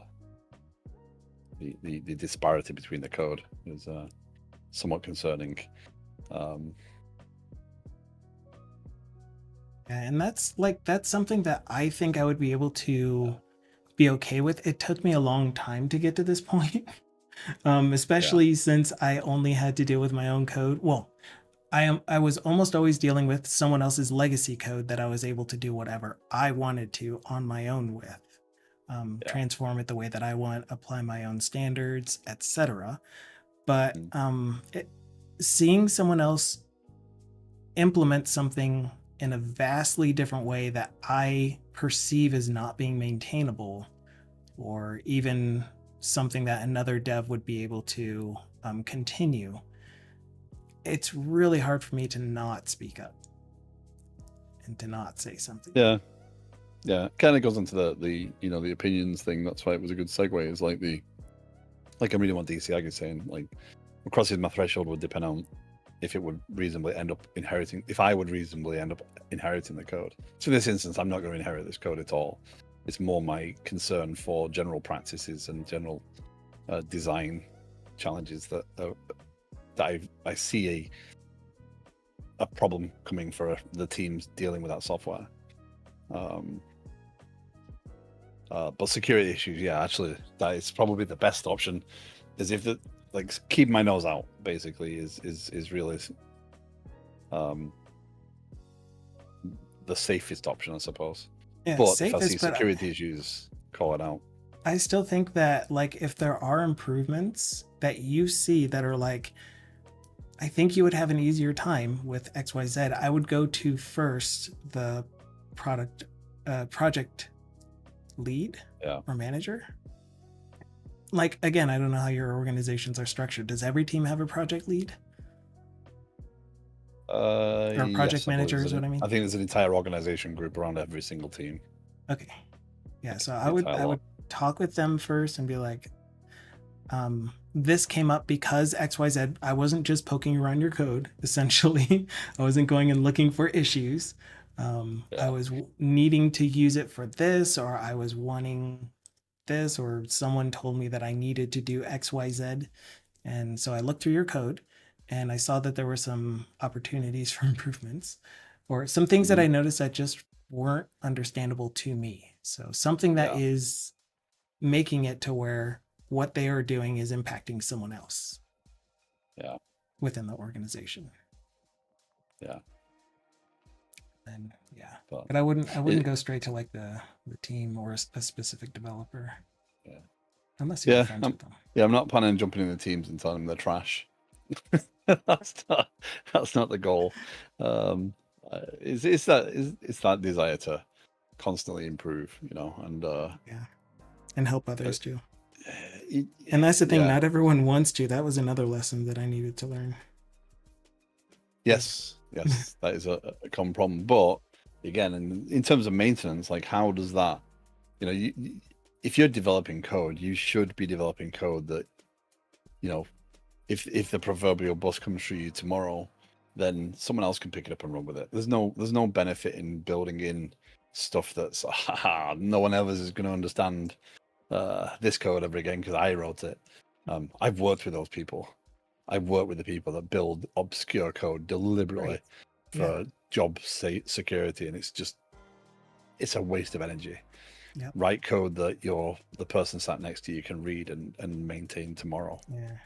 And I It's don't you like don't my mentality is probably the extreme opposite where it might not be healthy, but I pretty much just imagine that tomorrow I will lose this job and they're going to hire someone that will get paid half of what I get paid because it's more affordable. I want them to have pristine, beautiful looking code for them to be able to pick up yeah. no matter what and to excel at and to be successful. Yeah, no, I can see. Yeah, I mean, regardless, it's a. I want to. So the other way of looking at it is, I want to take a holiday. I want to go Oh, and I say, I'm don't. going away for 2 weeks, and I'm going to disconnect from my computer. You don't need to call me because you've got everything you need. That's where I want to be. I want to be able to walk like this next week. I'm off work, with the exception of one meeting to attend, but that's an important meeting that I don't want to miss. And But other than that, I shouldn't be needed. No one should be calling me or like, oh, why is this breaking? What? That's the worst. So everything I do is all around the. I don't want to be called when I'm not working. I've done the on call rotation. I've done the literally be called in. Like when I first started, I was on call and get called into the office at 2 o'clock in the morning and have to go into the office because back then remote wasn't an option. And go into the office and be fixing code on live at 2 o'clock in the morning. I've done that. I don't ever want to do that again. I've had Oh yeah. we need to get this working. Let's spend our entire weekend doing it. And I've actually saw a post from someone the other day, like, oh, thanks for all the evenings and weekends. I'm like, if you're doing that, that's an indicator of an issue. Yeah, Like yeah. that you're doing that. That's not healthy. That's not a way to work. So I kind of want to avoid those things, and that's why I kind of said, I'm tempted to say something about this code because it's just deliberately difficult. Yeah, so like one thing, DC Aggie reminded me of how it was that I actually intended to word what I said that makes it probably not something many people can agree with, which is I want to write code that's good enough that it can maintain itself, that anyone can come off the street and add to it, fix whatever issues might show up for me to not be needed to be the one to maintain the code. Yeah. I still think that they're going to want me to stay on and maintain the code, but if not, someone else could set. Now, I will say, so I'm reading the comments. I've had 2 projects in my career that I was very proud of, that I made sure people were involved in. I was very transparent about it. I shared code, I shared ideas, I shared documentation. I did everything I could to make sure it went over the wall and someone else could maintain it. And both projects were shut down almost immediately because the developers asked to go in there and work in it couldn't understand how it worked, regardless of the fact that the both developers in both cases had 3 months of my time. Yeah, that's insane. And the developers could not maintain it, so those projects had to get shut down because they couldn't figure out how to add features. Now that you say that, what if we could, and this is a very big what if, this has nothing to do with let's change our behavior right now, but what if we had and I'm gonna caveat this one more time. As you know, I am the type of person that really likes to see existing systems and find ways to transform them, improve them through my eyes to make them more accepting. I don't know what the word is that I'm looking for there either. I am terrible at finding words today. What if our mindset was shifted to, instead of trying to make the most maintainable code by our standards, we try to make the easiest to follow code that someone could take and do their own modernization effort on easily. So, like, So oh man, go ahead. so writing code to be obsoleted. Man, I don't think so. I think the I'm still trying to logic this out loud. I think the thing that I'm trying to get at is Blazor has components, for example, and we can break stuff up into little chunks. What if somebody says, we don't need all these little chunks for this page? This page should contain all of the HTML elements in one page, so it's easier to style and maintain that stuff because this component is only used in this page. But I'm a person that I like to use components even if, well, not even if, when I feel that there is a potential that it could be used somewhere else, even if it is only used once. So in that way, the way that I would structure it is to make sure that if I do break something out into a component, the content from that could be copy and pasted in place of the component without a lot of effort. So that's kind of what I mean.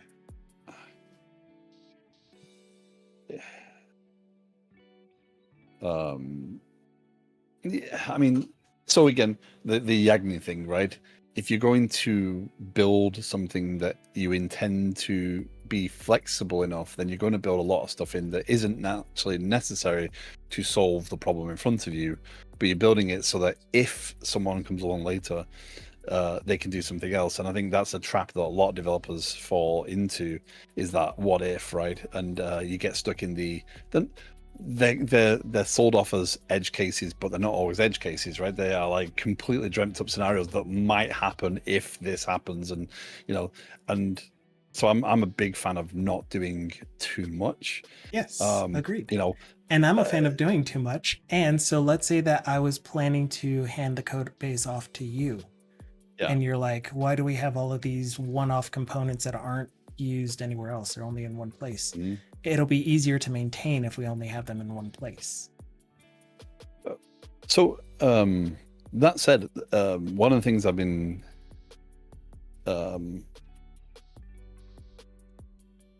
fighting with is actually this is a similar thing, and I'm doing it myself. If you look at the Liquid Sky stuff, right, I'm building these specifications. Those specifications are oftentimes single use, right? So what advantage? And there was I mentioned it the other day. Sorry, there was a .NET video Frank hosted last week on entity framework, and does it replace? Should you replace or should you create repositories or whatever it was? And it created quite a discussion in the chat at the time about, you could clearly see the people like, entity framework is a unit of work, it is a repository, why create repositories, blah, blah, blah, blah, blah, blah, blah, blah. All the common, like, oh, don't do this came up. But then they got to, the presenter got to specifications. Yeah, repository versus entity framework. It's like, yeah. They got to specifications, and I like the specification pattern. It works really well. I like it because it moves the query logic away from my code so that the code is telling you what it's doing and not how it's doing it for the query specifically. So I kind of like that. Well, DB sets are repositories and EF is a unit of work, right? That's the common arguments. But it's the same thing. It's right. I'm creating a component that it isn't getting reused. The actual specifications, it's not the reusability of them. There is a flexibility there, especially if you're doing CRUD. You can use the same specification to do the query as you do the delete. You can feed it into the delete and it will do the same query, right? So you can do it that way, but I'm not building it for that. I'm building it for that componentization, for that breaking down the logic. So it's no different than what you're doing, right? So the single one-off components, I think it helps break down the problem. It helps break down the mental model of what it is you're looking at. So I don't necessarily have a problem with it, but building to back up the one-off components. Yeah. This might actually Okay, let me say it this way. The thing that was recommended is you do break components up into units so that they can be unit testable components if you're going to use something like the bunit testing library. So that's where that's coming from. For example, the table header for this specific table would be its own component. The table row for this specific component would be its own component, and this would be the only place that it's used. Yeah. And that way I can say, when this row renders with this data, then XYZ shows up. Yeah. So, yeah. Yeah. So Marcus, this is one of the arguments. Who says what? I'm reading the chat at the same time. Yeah, but what's Marcus say? There is a disadvantage to that, though. It becomes hard to read the code. I don't know if it does. I don't see that it makes, like, talking about the single reuse now and reflecting on back of what I've done even today. I was building the component to do the dialogue for the configuration for the parameters, right? And I created a component that has one use, and it just came down to nesting it under the folder structure so that it's easy to find and the pattern is reusable in terms of, oh, I need to find a field, I go in there. Now the view that I'm in tells you the story of, oh, it's going to include a status parameter, it's going to include this parameter. The code is actually telling the right story, rather than being obscured by the markup and all those other things. So I think I've done exactly what you're describing. Just today I've done this, where I've broken those components out. But it made sense to do, though, right? Yeah, but I actually had the mini discussion with myself on stream of, oh, well, I could do this. Oh, stop it. Like, you don't need to think about the reusability of it. It doesn't matter if it's reusable. It's readable. That's what I had, that mini discussion with myself, right? Because to me, that flows. And again, it comes down to the personal choice. If you feel that if you're happy with 600 line HTML files containing all your markup and that's the way you work, fine. That's okay. There's no judgment. But I kind of like to break it up so I can say, oh, that's this thing. And in this case, I actually wrapped behavior in that thing that didn't matter to the bigger thing. It was polluting the context of the larger page to do it that way. So I had behavioral stuff that was going to be very specific for that set of components. Yeah. So for me, that would be this one specifically. This entire table would be a component. Table head would be a component. Table body would be a component, and table row would be a component, only for record check. So the record check this. But because I use this type of situation on most other pages, then there would be a base component that provides all of the base logic. But this thing would be the thing that's responsible for getting the data, the table component itself. I wouldn't be doing the give me the response in this record check page. Yeah. But I did go through the process of doing it at the top level first to get to the point where I realized the benefit of breaking the component out. I did not start with, I'm going to develop a component. I started with I'm going to build a top level thing. Awesome, Tyndall. Yeah. But yeah, the discussion on the .NET channel was good. I held off. I did engage a little bit, but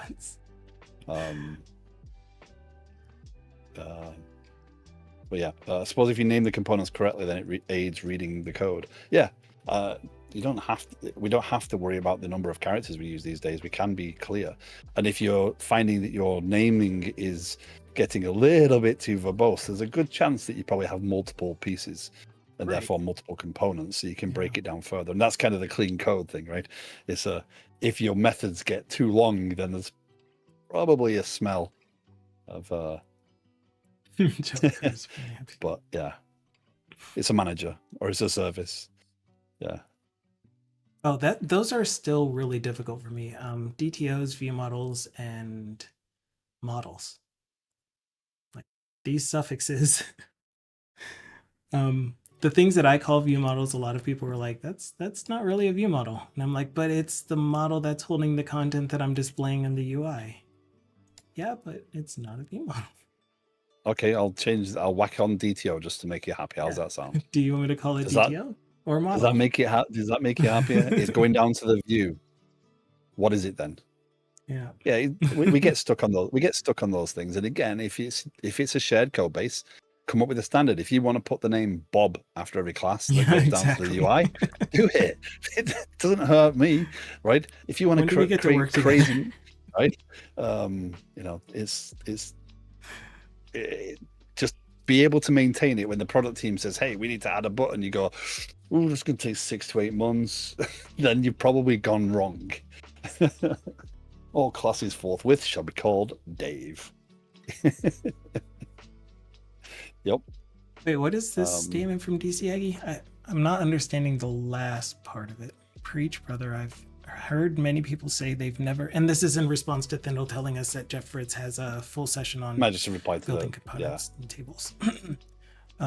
Say they've never actually needed to swap data store tech. I have. There we go. That's what happened. I was misreading the swap data store tech. that phrase is just, it's a cool phrase. What is data store tech? And testability always needs it not to mention proxy decorators, etc. Yeah. Abstractions around entity framework. Again, I would recommend go watching the video. It is a good presentation. Gets to specifications. Doesn't use the adhere specifications library like I do, but it does get that. And I like that way of developing it. It works for me. It makes sense now. Now, once I get my head around it, I was like, oh yeah, okay, this works. I like the idea of keeping things separated and organized. I like the idea of being able to test my code without having to worry about DB context, etc. And I'm not worried about this. I'm never you naming things deliberately to trigger DTAG, you know. P. I was Z, explaining to people that don't know what Hungarian notation is. Or is it just the single letter? I forget. Well, Hungarian is the prefix, isn't it? Yeah. Yeah. I just never remember if it's just like the abbreviation or the single letter. Anyway, you were saying, sorry. Yeah.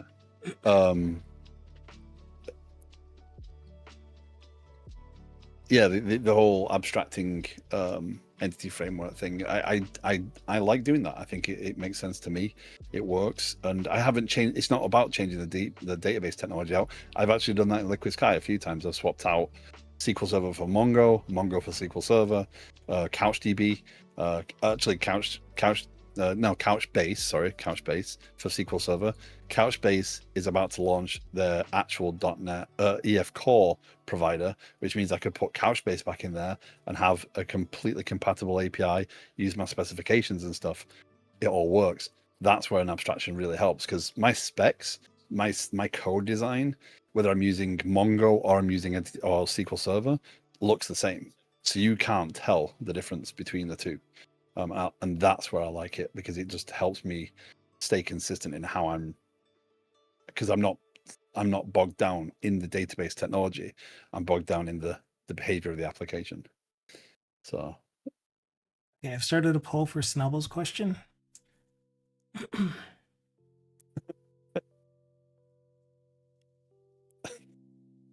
So my biggest case for repositories. I think you know how I feel about that. Yeah. I know what TBD's vote is.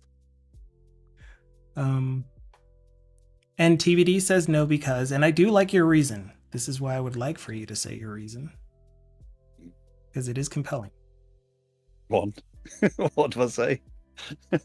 Your normal reason is because it's an indicator of a code smell, that you have too much code in your class and it needs to be broken up. Everything that you put in a region could probably be in its own class. Yeah. Was I correct in that? Yeah. I've learned to listen to the voices, the little voices that say, that doesn't feel right. That doesn't sit right. That makes it. Why am I doing that? What am I overcomplicating? And I just kind of listen to them these days, because it's my internal guidance, and we all have it. You know when you're making bad choices, you feel it, especially if you've got a bit more experience. As you grow, especially if you're body type, you will feel it in your body. Yeah. If you're a head type, you probably won't. And I'm being serious. If you're more of a thinker, the only way that you'll realize it is if it's become important enough for you that it gets visually drawn out. And if you're a heart type, it's more of a does this feel right? And not as in bodily feel, but body types typically are able to be like, "Ooh, that doesn't sit right with me. Why am I doing this?" And you'll get that immediate response from your body. Mm-hmm. Yeah. It's no, regions are just another thing. It's like, okay, that feels, again, if you've got the 600 line HTML file, if that works for you, go for it. But if you have to maintain something and you feel that pain, change it. Don't, and that feeds back into the whole fear of code. We need to not be, and that coming right back around on the topic that started this conversation is sorry, I just saw Thindle's comment. Deliberate. Rookie numbers. Is, if you're looking at someone else's code and there's a lot of those things that's going to cost you, that's going to hurt you later. That I can see the problem that you're going to experience there. Do you call that out and help, try and share the knowledge, or do you just sit back and watch the world burn? You can't fix everything. And should you fix everything? Yes, you can. So this one wasn't good enough for me. I don't know why I'm using this one as my example. I thought that there were more where I actually broke out inject and parameters, for example. Yeah. Oh, I do have that. I kind of have parameters. So the only reason that I typically use, no, not only reason, the main reason that I typically use the regions is for code navigability. So being able to move large swaths of code in different places if I feel that they are not quite in alignment with the structure that I want the file to have, then I can just grab an entire region and be like, this actually goes under my private variables, or even though they don't. But, and then in larger files for, like you were talking about, that reports objects type of thing. Yeah. This one is where I heavily relied on regions so that I knew which part of the report each section of the class is in. But at that point in time, that's when you would look at it and like, does this actually belong in a separate class? This part of the report, is that just a report section? And so I ended up seeing that and being able to split things up into different sections of the report. Yeah. So yeah. And then sometimes you inherit code bases where you just have a model that's massive, and as you're going along, you're documenting it using regions before you even get to the refactor part. This is, I mean, depending on the organization, depending on the appetite for it, that's where I kind of get dangerous to some extent, because not dangerous to me, dangerous to them, in that I'm happy to go in and tackle trying to refactor code, trying to break code out and fix those things. And again, to that smell, to that feeling, is if you go back to code, and I think DCI said it right, if you go back to code, it's like, I don't want to change this, then you've just hit on, oh dear, wasn't very well planned, was it? You've got to fix that. And the problem is that most developers won't. They'll leave it be, or they'll add on to it, and it just is a self-fulfilling prophecy at that point. It's gone out of, it's lost control, and it's it's runaway train. Again, like all the things that you do mention, though, to me, just come down to, we need a higher standard for integrity and self-discipline and determination and all of the things, all of the virtues. Yeah. But AI tools, LLMs and stuff, might not help with this sort of thing, because that discipline may get weakened if people are relying more on tools doing the job for them. It is absolutely. And I know you're not. I know you're not, and I know that people like Marcus aren't. Yeah. You have the intelligence and the experience to. I don't hear you saying everyone this time. But there is again, that thing I read out before, that's a genuine post. People are looking for that, right? They're looking for someone who can just slap things together as quickly as possible and move on, and pay them some money and off they go. Hopefully, well, no, I don't ever want to wish negative things. The potential is there, the opportunity is there for that company to experience what it is like having someone who can only do that, or someone who is only allowed to, because it's the developer they hire.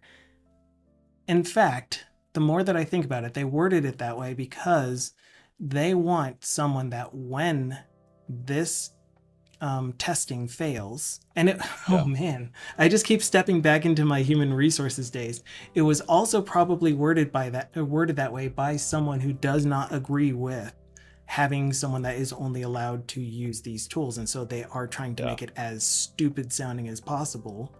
So anyway, then the company is like, well, we want someone that we can fall back on, that when the AI tool fails and we need the developer to fix things that it failed at, they would be able to do that. I do keep mentioning this, and I will just restate it one more time, which is that I am in favor of companies failing because they are relying on this. I hear so many fears surrounding, well, companies are going to be unsuccessful when they rely on their developers to only do AI developing. And the other ones that are a company that are, I'm going to be the one to inherit that code base and need to clean it up. But are you? Is my biggest question. And two is, well, if they do fail, then we can continue forward with a better plan.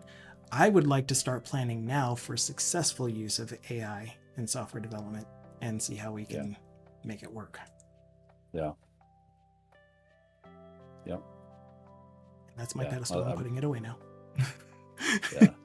No, customers and sadly many managers are people with a tech debt credit card and no intention of ever paying the bill. So I did that video the other week. I decided to finally make my tech debt video, but I do encourage it. Back on this topic, I'm not trying to self-promote that. No, please do. The concept of us owning our own profession and being engaged and getting into the requirements gathering phases sooner and pushing back and being able to explain to the business, this is why this is costing you, this is why this needs to be fixed. And if you invest in tech debt, sometimes it can help you to go faster by doing the quickest thing possible, but you make sure before you do that you've planned the resolution that's necessary later, so they appreciate the cost. And this would be a good keep one to relaying it into them as, this is what this is costing. This is what this feature won't go ahead because this feature is going to hold it back if we do it this way. So to get this done, you need to do this, and we need to start learning how to talk to the business in the business terms, because when we talk in and I use the Charlie Brown meme, right? When we talk in tech to business members, it's just a wah wah wah wah wah wah, right? It's just noise. It doesn't do anything for them, and they just think we're like, going to go back into that again, like the Chicken Little, like, oh, the sky's falling, if we don't do this, it's going to take 6 months to do anything. Just throwing random estimates out there. It's great when you want them to throw estimates out there, but when they start throwing them out randomly, we don't want them. So why can't I find your flipping YouTubes? I want to share your YouTube. I'm following you. Why aren't you? Cannot find me. Anyway, is it just TVD Develops? Yep.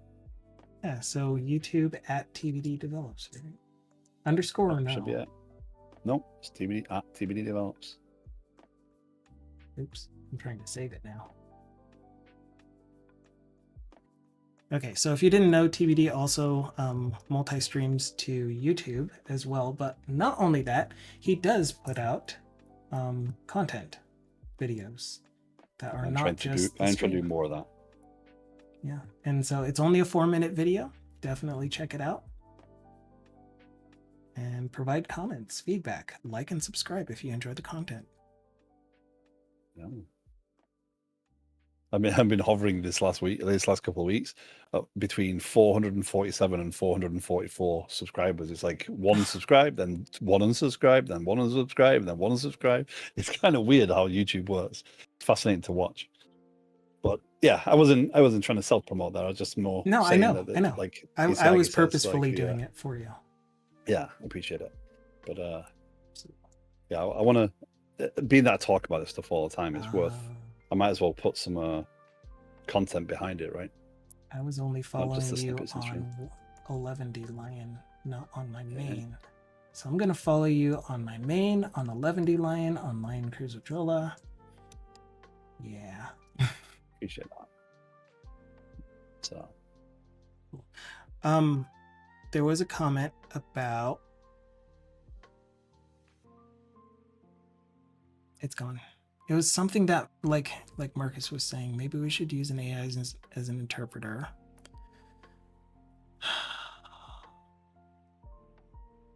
See endless miles of brownfield AI slop. Yeah, and that again, that sounds like it is the biggest. I am just gonna continue on with this. That sounds like one of the biggest fears of AI in use in software development. Oh, that was the thing. I do want to record or at least revisit the stuff that you said here at the end of the stream. Close. Oh my gosh, why is caps lock on? Close to 2 hours in. TBD gave a great idea on one of the requirements that should be in place in an organization before they choose to use AI. If it is a greenfield project, you still come up with the planning phases.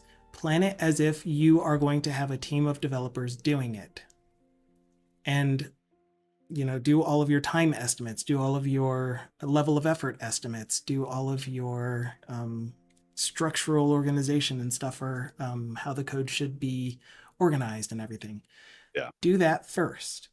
And again, we are adding work to this. This is my thought, and if you don't like it, you can definitely tell me. Anyone in chat, TBD on voice chat. We are adding additional steps for organizations that want to use AI in a professional software development field. We are adding steps that say, give us how you would do it if it was just a team. Give us how you would do it with AI. So that you have that fallback, you have that, here are the resources that this could cost you. Also plan out for the maintenance of the AI generated code. How are you going to do that? So this entire planning session would be an amazing step to add to the requirements if you're going to use AI in a professional environment. The second thing is we should indicate the places that it is not appropriate to use AI in a professional software development environment. Those are ones that endanger people's life if the code is wrong, reveal secrets or financial issues or those types of high risk situations. Yeah. Okay. I mean, if you watch Microsoft's build, if you watch Microsoft build content, then there was definitely demos of them protecting private data and stuff like that from the AI tools, so it can't actually read certain data. There are techniques and stuff in there, but I think that we are moving at such a pace that there's no training from our perspectives as human beings. It's all made up as we go along. It's all, just use it for this, it'll make you faster. Like again, like and as if you're on DCAG kind of bonding over the investors say to you, we have to use it. It is the thing. It is this crazily hyped tool that the people asking us to use it just think it will solve all the problems, and it doesn't solve all the problems. And I think that's the we have to know when to use it intelligently, and I think and how. So some standards and practices around here's how we're going to identify where the AI will help us. Here's the rule set we need to establish. Like, how do we take your requirements? So as a business, I've talked about Liquid Sky with in terms of the requirements gathering. It's why I'm focused on here's the requirements. When you're ready, now tell us what you want us to do, right? So those requirements, if we do it right, those requirements, if well written, could be fed out to generate a guidance document to help generate that code. Nothing says it can't be done. So, but you have to do the effort. You have to put up the work. And nothing says that AI can't be used for that phase either. Just it has to be well refined and defined. And I do mean those as two separate words, refined and defined. Absolutely. As a set of clear, well understood requirements that there is a cycle for. There's human interaction validating the needs, validating the actual wants and stuff before you go into that process. So I like this. Yeah. Yeah. People start drinking. Yep.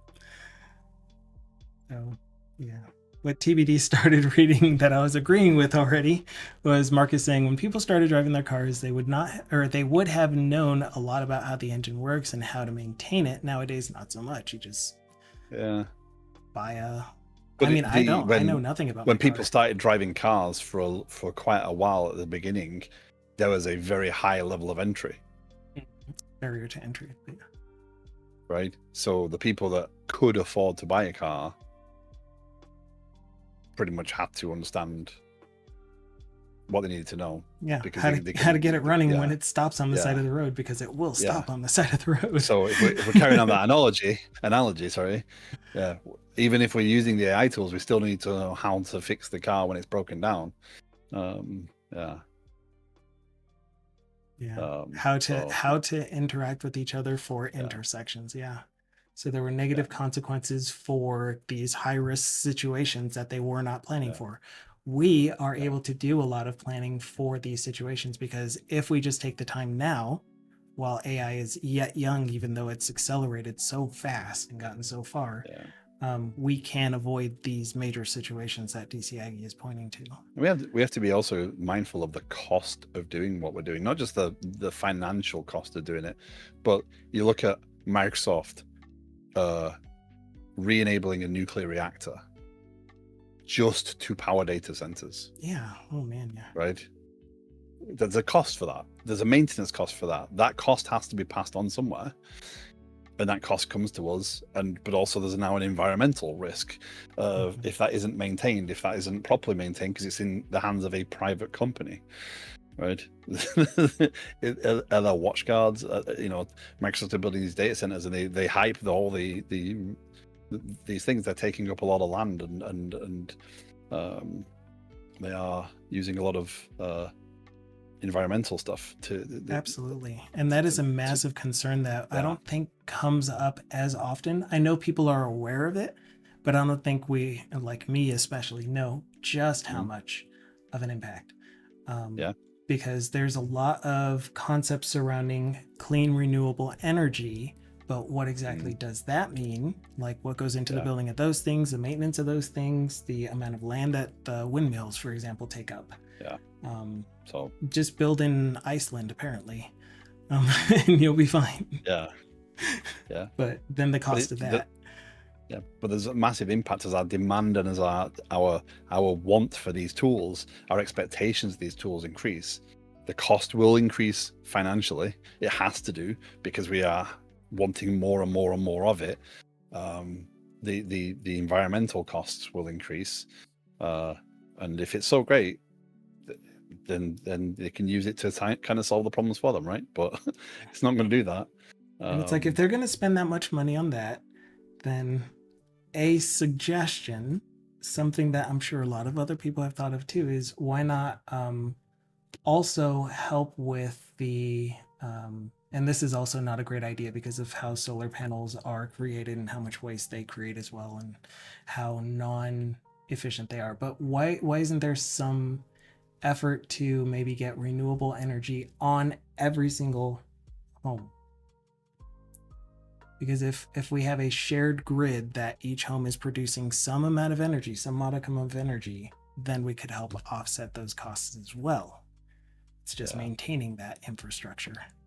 Exactly. Which the infrastructure is there. It's specifically the things that you would retrofit houses with or add on to. But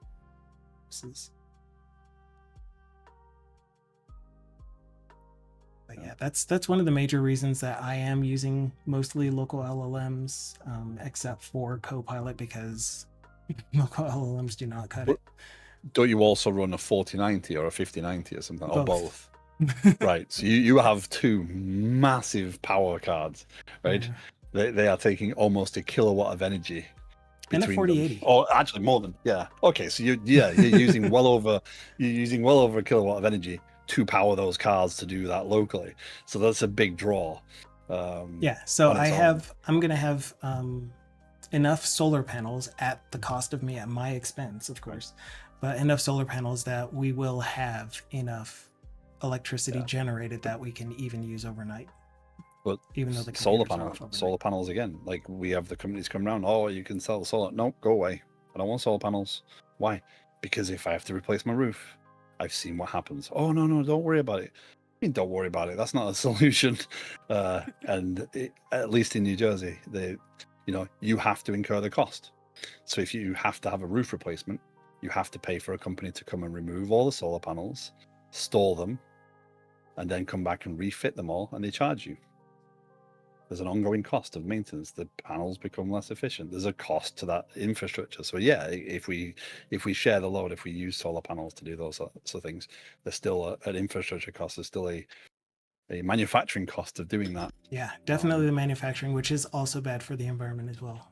Yep. We just need better ways to have clean renewable energy, or rely on a different method, which may or may not already exist. I'm the same DCI. I would have solar panels if I didn't have to put them on my roof, because then I could take them up and put them down. Oh, you don't have to put them on your roof. How much yard space do you have? I do not. I have a pool. I have a pool. I'm not putting solar panels over my pool. That's it. My backyard is a pool. 7. Yeah. 14. Are you okay with awnings? Do I have space for awnings? I don't know. I have no idea what your house looks like. Dukasoft's the one with the cameras in everyone else's house. We have a lot of roof space, but not a lot of land. So yeah. But yeah. But like that would be one of those government funded efforts that I think would be beneficial in the long run. Yeah. Which would be getting and maintaining solar panels on homes. But as it stands, there is a massive not cost. necessarily solar panels. Renewable energy is what I really meant to say. Yeah. There's a massive cost to the tools we are using. We are requiring more and more computing power. That doesn't come for free, and that cost will get passed on when things don't. If companies, there's already been. We had the cloud. The cloud was the big thing. Let's move to the cloud, and it's like, well, that's just other people's servers. That's all the cloud is, right? Okay, so how do we do that? And then some companies go back and say, okay, we just want to have on-prem stuff because then we can maintain everything. It's often referred to in that way, DCI. Yeah. But it's not. It was the magical answer, right? It was the magical answer to we don't want servers on-prem. So it's got to balance where those costs are. But now with AI, if we are building a dependency upon those things, we also lose track of the cost. We lose track of the we've got that dependency now. We can't just say, oh no, we're not going to pay for that anymore. Well, your developers have not got the skill set they need to maintain it if you don't careful. They need to ask the questions of the things. But so guess think what? about that. Like that whole line of thought, though, of like in the future we're not going to have developers that are good enough to take care of the technology and stuff, or the only work that's going to be available is to clean up code created by AI. And it's like, okay. And if that's a thing, like where did we start? We didn't know anything about coding, and I mean, we barely have enough. In again, my point from the other week about the number of developers that are engaged and encouraged to do the best things possible. We don't have enough of them necessarily. We end up with these legacy systems for a reason, or the badly maintained legacy systems, because developers, the people who want to just get the job done and go on, those people outnumber the people that care more about the quality and the maintainability of the code. Do you think that's going to improve, even if they understand what coding is still? Do you think that's going to improve with AI when they can do their thing quicker? What I don't Um, know is how does this impact truly affect things at large or you, the mhm. individual? Yeah. I think I might want to set up a consultancy in the next couple of years for for working with systems that were previously generated by AI. I think that might be a good growth market in Yeah. about 5 to 6 years. I still think Um, a little earlier than that, but yeah. I think the lesson is going to be learned a lot sooner. And within yeah, the next 5 years, we are going to, like, at the end of the 5 year mark, is when we're going to have something that feels more like, oh, hey, we're actually using this in a way that is beneficial to not only the company that is giving you the money to do this thing that they want you to do. Like, a company is saying, I want you, developer, to do XYZ. Developer says, wait, I have my integrity. I have my values. I can't do XYZ the way you're saying. I am yeah, giving you money. You will do it the way that I'm saying, is what the hmm company owner says. Developer says, no, I can't stand by that. It's against my morals and values. But I will yeah, say that you need a real software developer who knows what they're doing. Company says, no, I want someone that will do what I tell them to do. So they fire you, hire a person that's going to do it the way that they say. They're going to suffer for it. That company will go downhill. They will not yeah, be successful. You lost a job, but you also have other opportunities. Someone else got a yep, job and they made what they made from it, and the company is the one that suffered. I yeah. still don't see what the negative in this. Mm.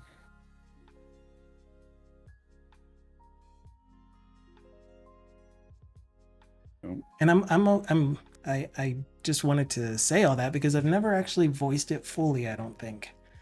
But that's where my struggle comes from when we look at AI as a problem, as opposed to just another technology that we can use to enhance jobs. yeah. I think over the months, I mean, we have been talking about this sort of stuff for months now, right? We've been having a lot of discussions in various forums um, over this. I think I'm of the opinion that the problem still comes down to the humans. The problem still comes down to the expectations laid by organizations and the abilities of the developers to deliver the thing. And that's the same problem we have now. We're shifting the problem to a different tool. I think there's going to be a high level of blame, which is why I'm saying that it might be wise. I am genuinely talking about considering setting up a consultancy just to solve those sorts of problems. Is Absolutely. And I think it would be okay, highly successful. I can tackle a code base that has been generated by tools and understand how to get it back on track. That is an expertise. However, Um, I also don't think that it's something you really want to do. You've voiced that before. yeah, no. But I'm also thinking I want to retire early as well. And trust me, with that sort of need, you could retire early. Oh yes. Oh You know, yes. yeah, it's a concept fuel. I'm not sure when it is possible right now, but it is a concept. Um, Yeah. And DC Aggie is just completely against fixing anything that AI has generated. And it's like, this is another one of those situations where you take what works for you, you leave what doesn't. Fixing code that AI generated does not appeal to many people. mhm, And that's cool. You want to be the no, one to make these decisions, to come up with that clever trick or to apply something that someone else used in another context in yours and be like, yeah, that was awesome. That was cool. I was able to do this.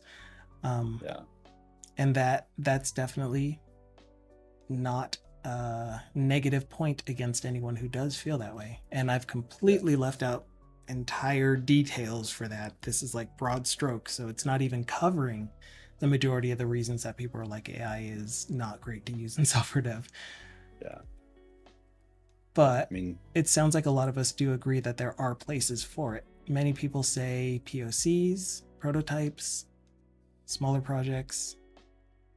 uh, I think CRUD. So you basically built a CRUD app for S3, right? Where it was basically just reading and writing to a store or files, etc. Yes. I mean, That Claude did, yes.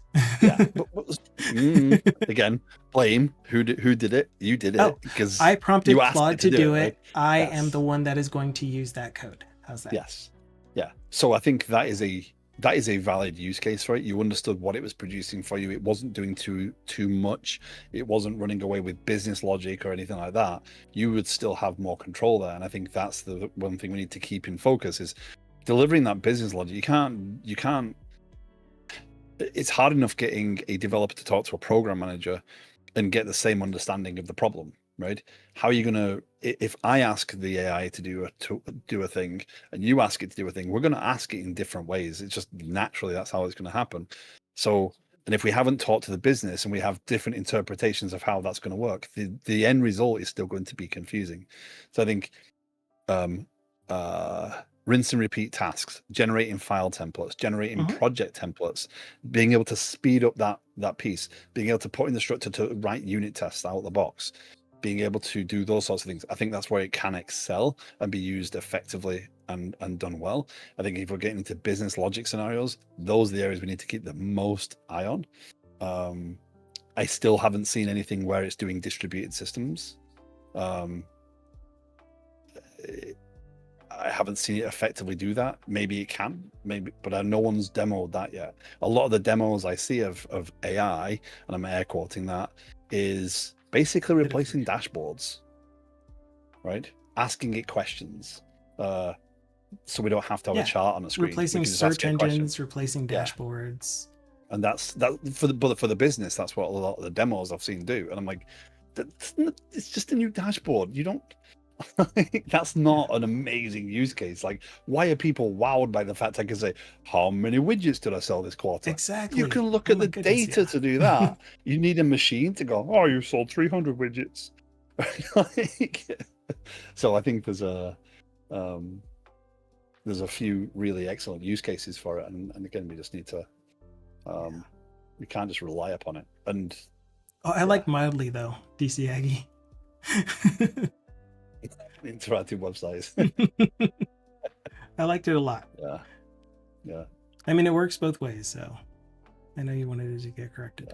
Marcus said one of the big things that I agree with is the first well, I don't know if it's going to be the first problem. You know me and saying absolutes. I don't predict this, but I can agree that one of the issues that we are going to face is a security issue where some major company got hacked because they used AI generated code, and that introduced a security hole. So again, that is why I would like to have something that says, here are the things to consider when using AI. And in fact, there are already things surrounding security and whatever the 4 things are surrounding AI in general. 4, 5. I don't disagree with you. I think that will be a thing that needs to at minimum be looked at or considered when using AI Gen.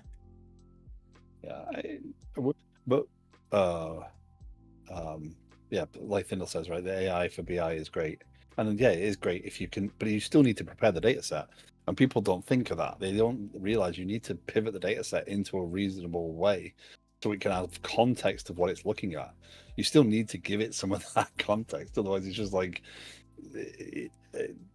it's a struggle to get it there, and that's where you're going to find experts. That's yes.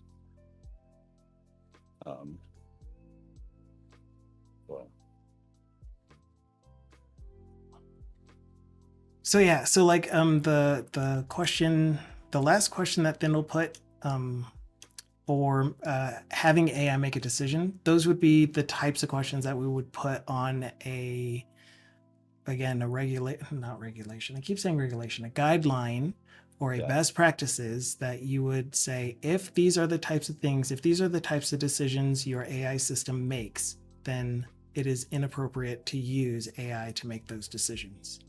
Yeah.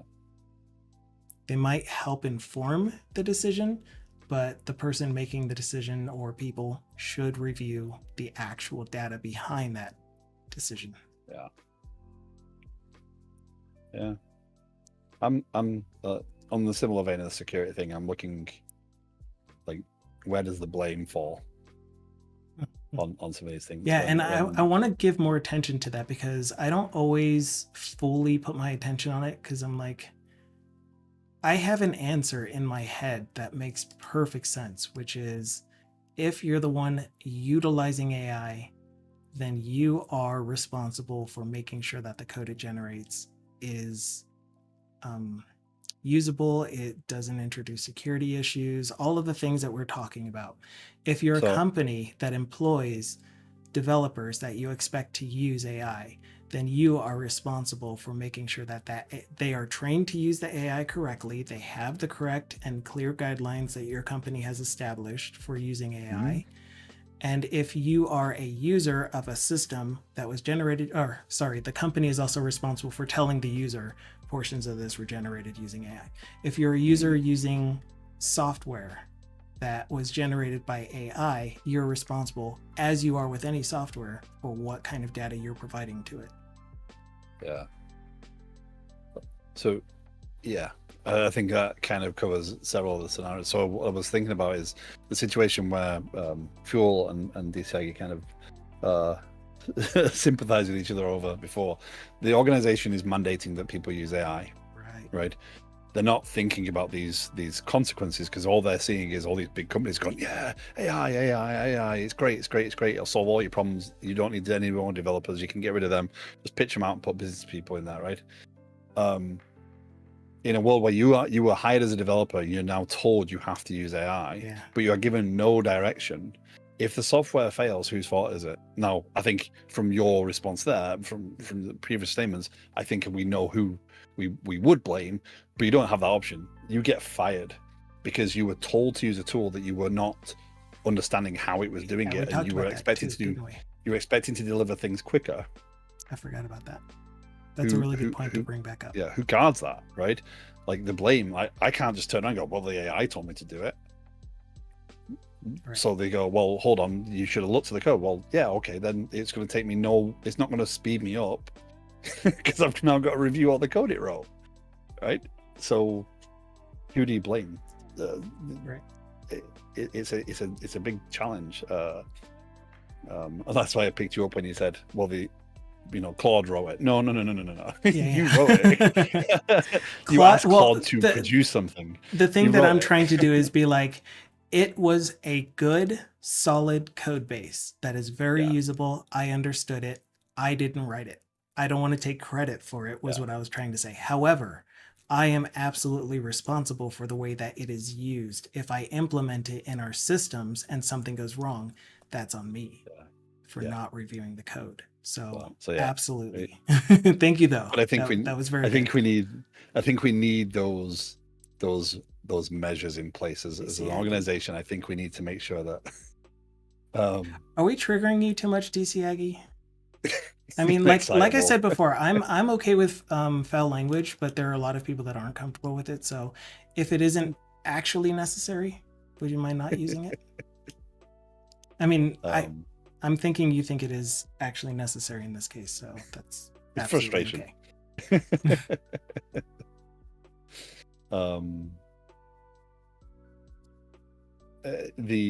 That's exactly so. The swearing thing, by the way, is exactly why I don't allow the swearing on my stream. Is because I'm a naturally, if I get frustrated, I tend to swear more. So I actually use it more as a self-restraint than an actual restraint of others. That's why I don't allow swearing on my stream. I do consider it as a professional outlet, so I try not to swear anyway. Right. That's going by the wayside these days, it seems, anyway. But I really hold back the swearing on my stream because I would swear a lot more. I almost did today as well. I mean, I guess I could censor. I just don't want to censor, though. Yeah, it's like you use the language that I was answering Marcus. You use the language that you feel is appropriate for the time, and at the time, DC Aggie felt that language coming through totally okay. And he heard me when I just kindly asked, if it's not necessary, don't use it. Yeah. which means if it is necessary, use it. So yeah. Anyway. So anyway, the blame thing is definitely going to be a big thing, and I don't want to see people.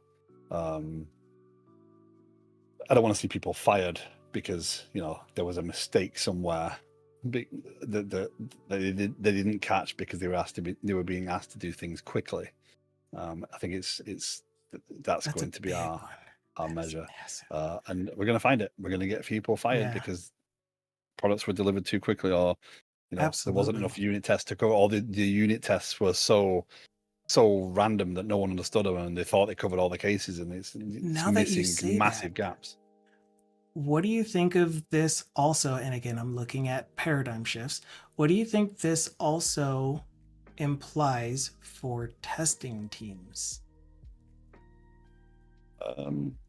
I can say with certainty that it doesn't bode well for QA. Oh, really? Okay.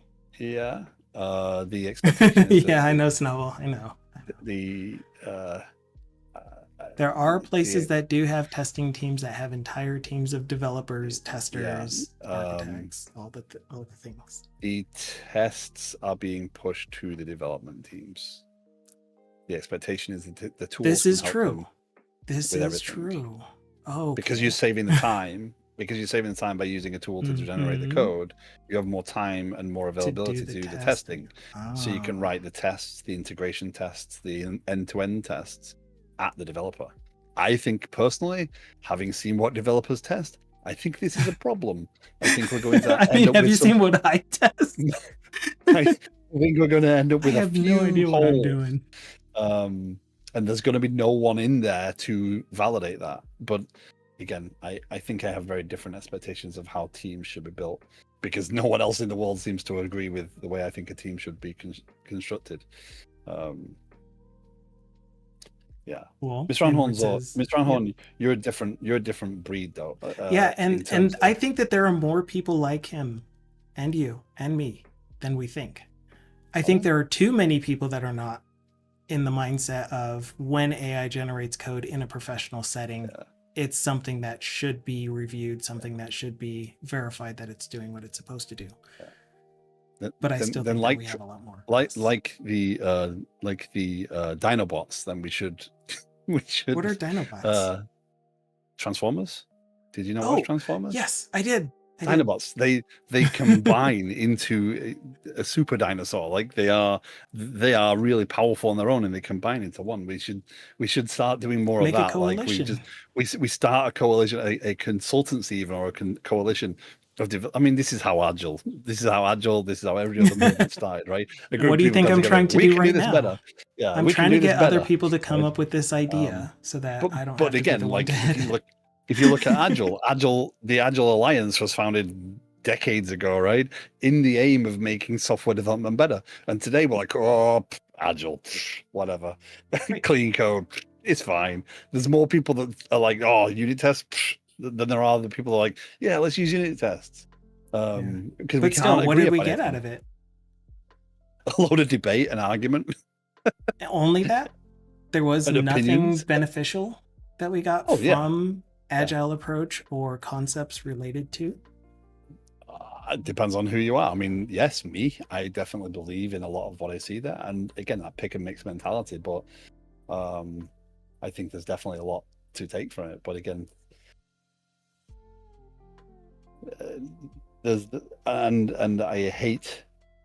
I dislike using the pragmatism thing. Like, right, people, the unit tests slow me down, right? Right. And then you get the people like, don't tell me that they'll make me faster in the long run. I don't care. Right. There's all sorts of arguments. I need this to work now. And once it works now, it's never going to be changed, is a lot of the mentality. Yeah. So I agree. Waterfall plus Agile does sound like a good blend. Yeah. I think we are incapable as human beings of aligning enough of us to make that consistency. I think it's a human problem, and will continue to be a human problem. We'll have, there are more human problems that I want to bring up surrounding why we don't want to give up doing software development in general. Like, what is the big thing that says a software development landscape is changing so much that companies are going to have these head people in the companies that are whispering to Mm-hmm. code, I think is how it was put earlier. And they're Mm-hmm. whispering all of their wishes and desires to code, and they're getting that. If that does happen one day, awesome. We've advanced in technology. We are getting other types of products out there. And the people that were doing that type of work are now doing something else with their skills or Mm-hmm. nothing else. Maybe they are all negatively impacted and nobody's able to make a living anymore because Yeah. or they have to do something that they really really don't enjoy and they just lose quality of life. Yeah. All ranges of things are possible. I'm choosing to see that there is a lot more benefit coming from a shift in these paradigms for let's augment our ability to write quality software because like we don't even need software in the world. We Well, don't need I think computers. We don't need all I these think things when you step all the way back. yeah, I think being in a position of being able to promote some of these practices, streaming is obviously a way. It's a way of passing that message on. It's a way of, and it's again why every stream I encourage people, if they don't like what I do, I want to know. I don't care if we agree. I'd like to know the different opinions. I'd like to know how we differ, and why I'm approaching something the way I am. If I want to change it, and then I can change it and be more pragmatic, or not practical about writing the code that is better, that I feel is better, and adapting and changing. But we are we are the few. That sounds like some sort of movie line. In terms of our ability to influence the majority of developers. Right, and that's In if we practice try and to stuff. approach the majority of developers. If instead, the approach that I would love to take is we choose here in this group to do things differently, and then Yeah, you as a streamer are just doing those things as part of your normal workflow fair. because that's how you work now. Yeah. Well, Other I mean, people that are talking to other people in other streams are like, the way that I do that is XYZ. Then yeah, we are slowly influencing, and then that's how the influence grows. It's not going to be we give a yeah. talk at a conference and everyone's like, oh, that's the right way to do it. Well, the problem, the problem with Twitch is we are in the group of people who are looking either for how to get started in software development, so they're not really able to comprehend some of the stuff we're talking about because they haven't had enough experience to understand that, and most of their influences are when they get into the workplace, just get the job done, or we're already talking to the people who we don't need to win over. Wait, did you I really really not hope that know was a that? joke. Have you not ever been there? I'm pretty sure you follow, so I'm hoping Mondays, that's a Wednesdays, joke. and Fridays currently Apologies. at 7 a.m. Eastern Time, which is UTC -4 currently. Works on a um, project called Liquid Sky. um, yeah, so we can we can influence a little bit, and we can maybe grow that sphere of influence a little bit, but it'd be a very slow thing. I think for me, what I would like to do, if I'm being very honest, I would yes, stream on Twitch and YouTube. But for me, I would like to be in a position, and it's kind of why I kind of want to make Liquid Sky a thing, right? Is if I could produce that product and build a company around that product, then I could get in, because the marketplace for that sort of tooling is massive. Get in a Absolutely. position where I can say there are now apprenticeships, and offer that chance to not just bring people in as typists, not bring them in as AI tools, This bring them in assistant. as here's some good practices, expand that message because you have the financial impact to be able to expand that message and hold still on those ideas. And yeah, you might go a little slower, but I think at this point, so I was reminded today, I assume it was very similar here. In the 90s, call centers and stuff got outsourced to other countries, Yes. right? Happened at And my call banks center. banks became very difficult to get a hold of all of a sudden. You called a bank, or you called your telephone provider, or you called someone, and you're like stuck on hold, and then you finally got through to someone who, in some cases, barely spoke English, and in other terms didn't understand what you're trying to ask them and couldn't help you, and it was just a frustrating experience. So in the early 2000s, banks, and I'm particularly picking on banks because they were the most prominent, started saying, "Oh, you want to talk to a real person?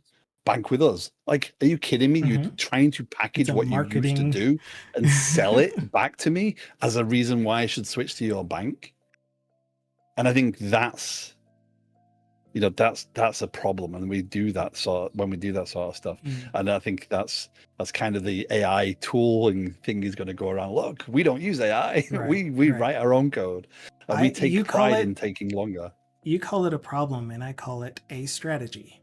So Okay. it no, and I'm not trying to say this to Yeah. refute what you're saying. You're everything that you're saying, I completely agree with. But the way that our current stuff, I'm not even going to say other terms, the way things Yeah. seem to appear to work is that there is a gap that is created, or there is a problem that is made, and there is something made to solve that, and that is how companies are being able to profit Yeah. off of things.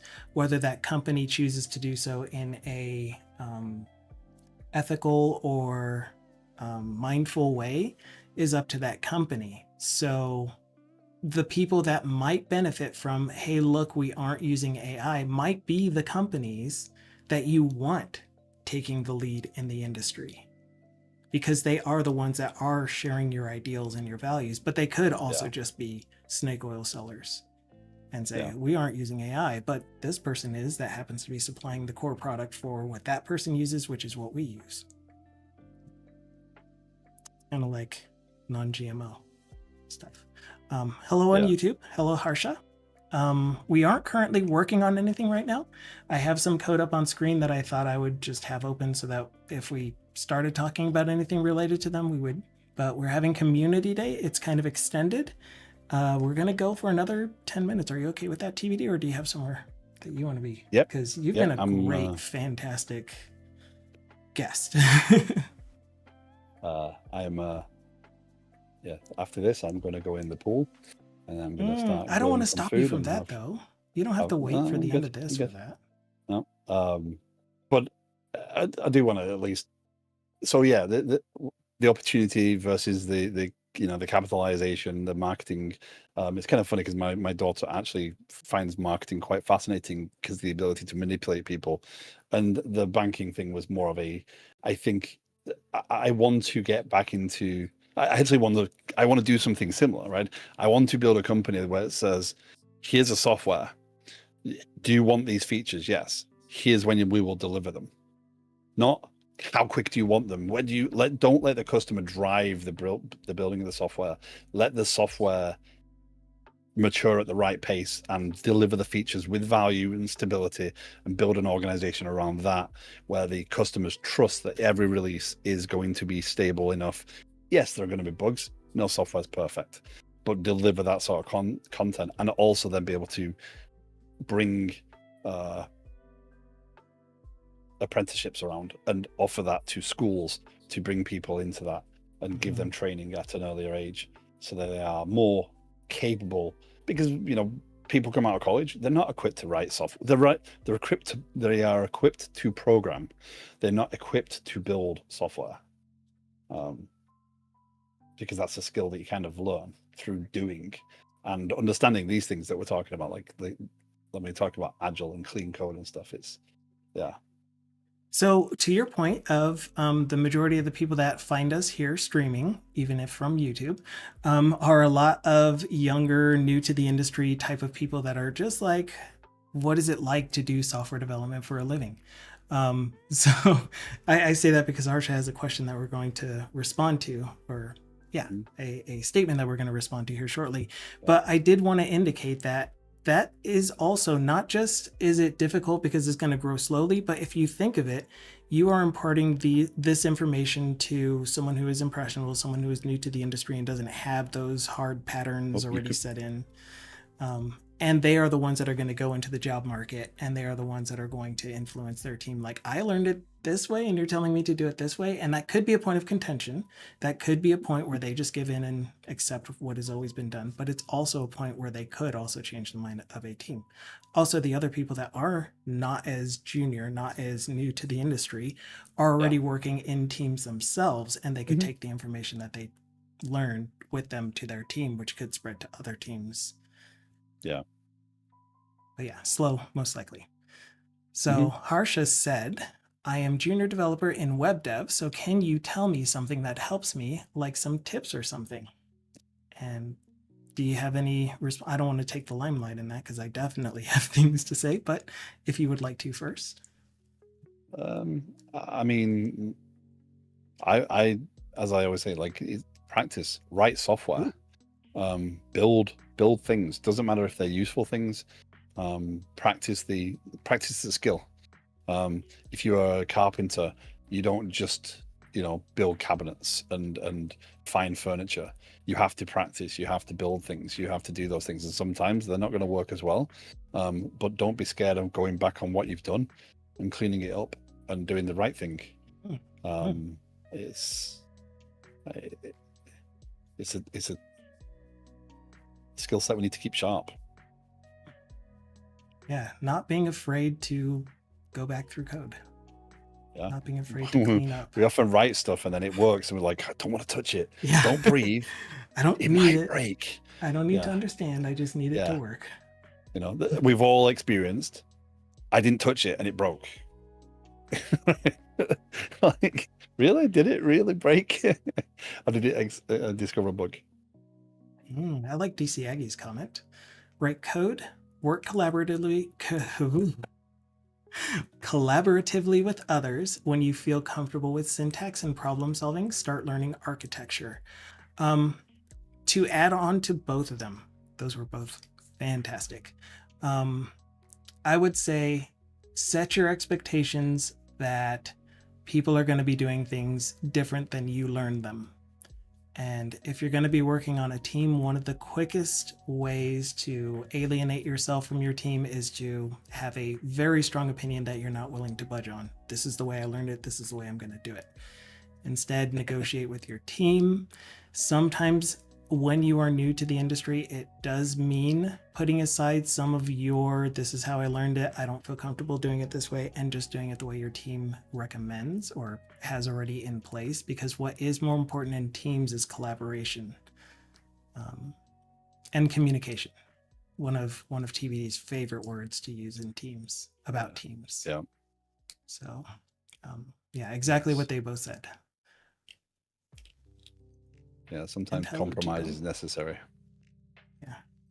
And not in the way that is like what happened to me was I was in a situation where they were absolutely doing things where I'm like, I don't want to just rush through this to get the thing done. I want to do this in a way that when we come back to this in future and try to add more to it, it's going to be maintainable. So I do need to take a little more time with this.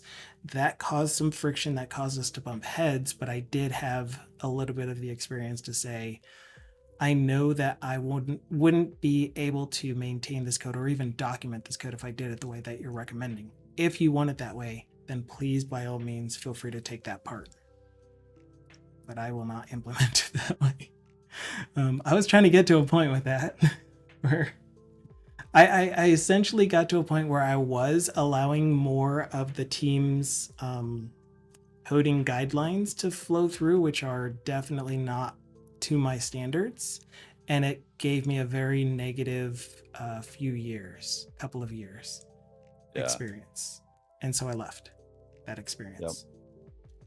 But oh yeah, that's another one for new developers. Don't expect to be doing software development as soon as you get your first job. What I would recommend is potentially expecting to be a SCUT worker or an office assistant, office automation assistant, but try your best to do as much software development or be involved in the software development process as you can. But keep your expectations to where you might just be creating spreadsheets all day, every day, or cleaning them up. Yeah. with ethical and ethical and professional standards are important, says DC Aggie. Work somewhere you are proud of. Tell people who you work for. Unless the people that you work for are like you're under a clause where you can't actually say the name of them. It doesn't need to be impressive, just respectful. I agree with this. I like the respectful thing. And so Harsha is saying, thank you for your answer. May I know about your qualification and we can connect one-on-one. I am typically not someone that does connect outside of the stream. You are welcome to use either my Discord or TBD's Discord or any of the other streamers that you see here that have a Discord. They are all welcoming communities where they answer questions and do talk with you.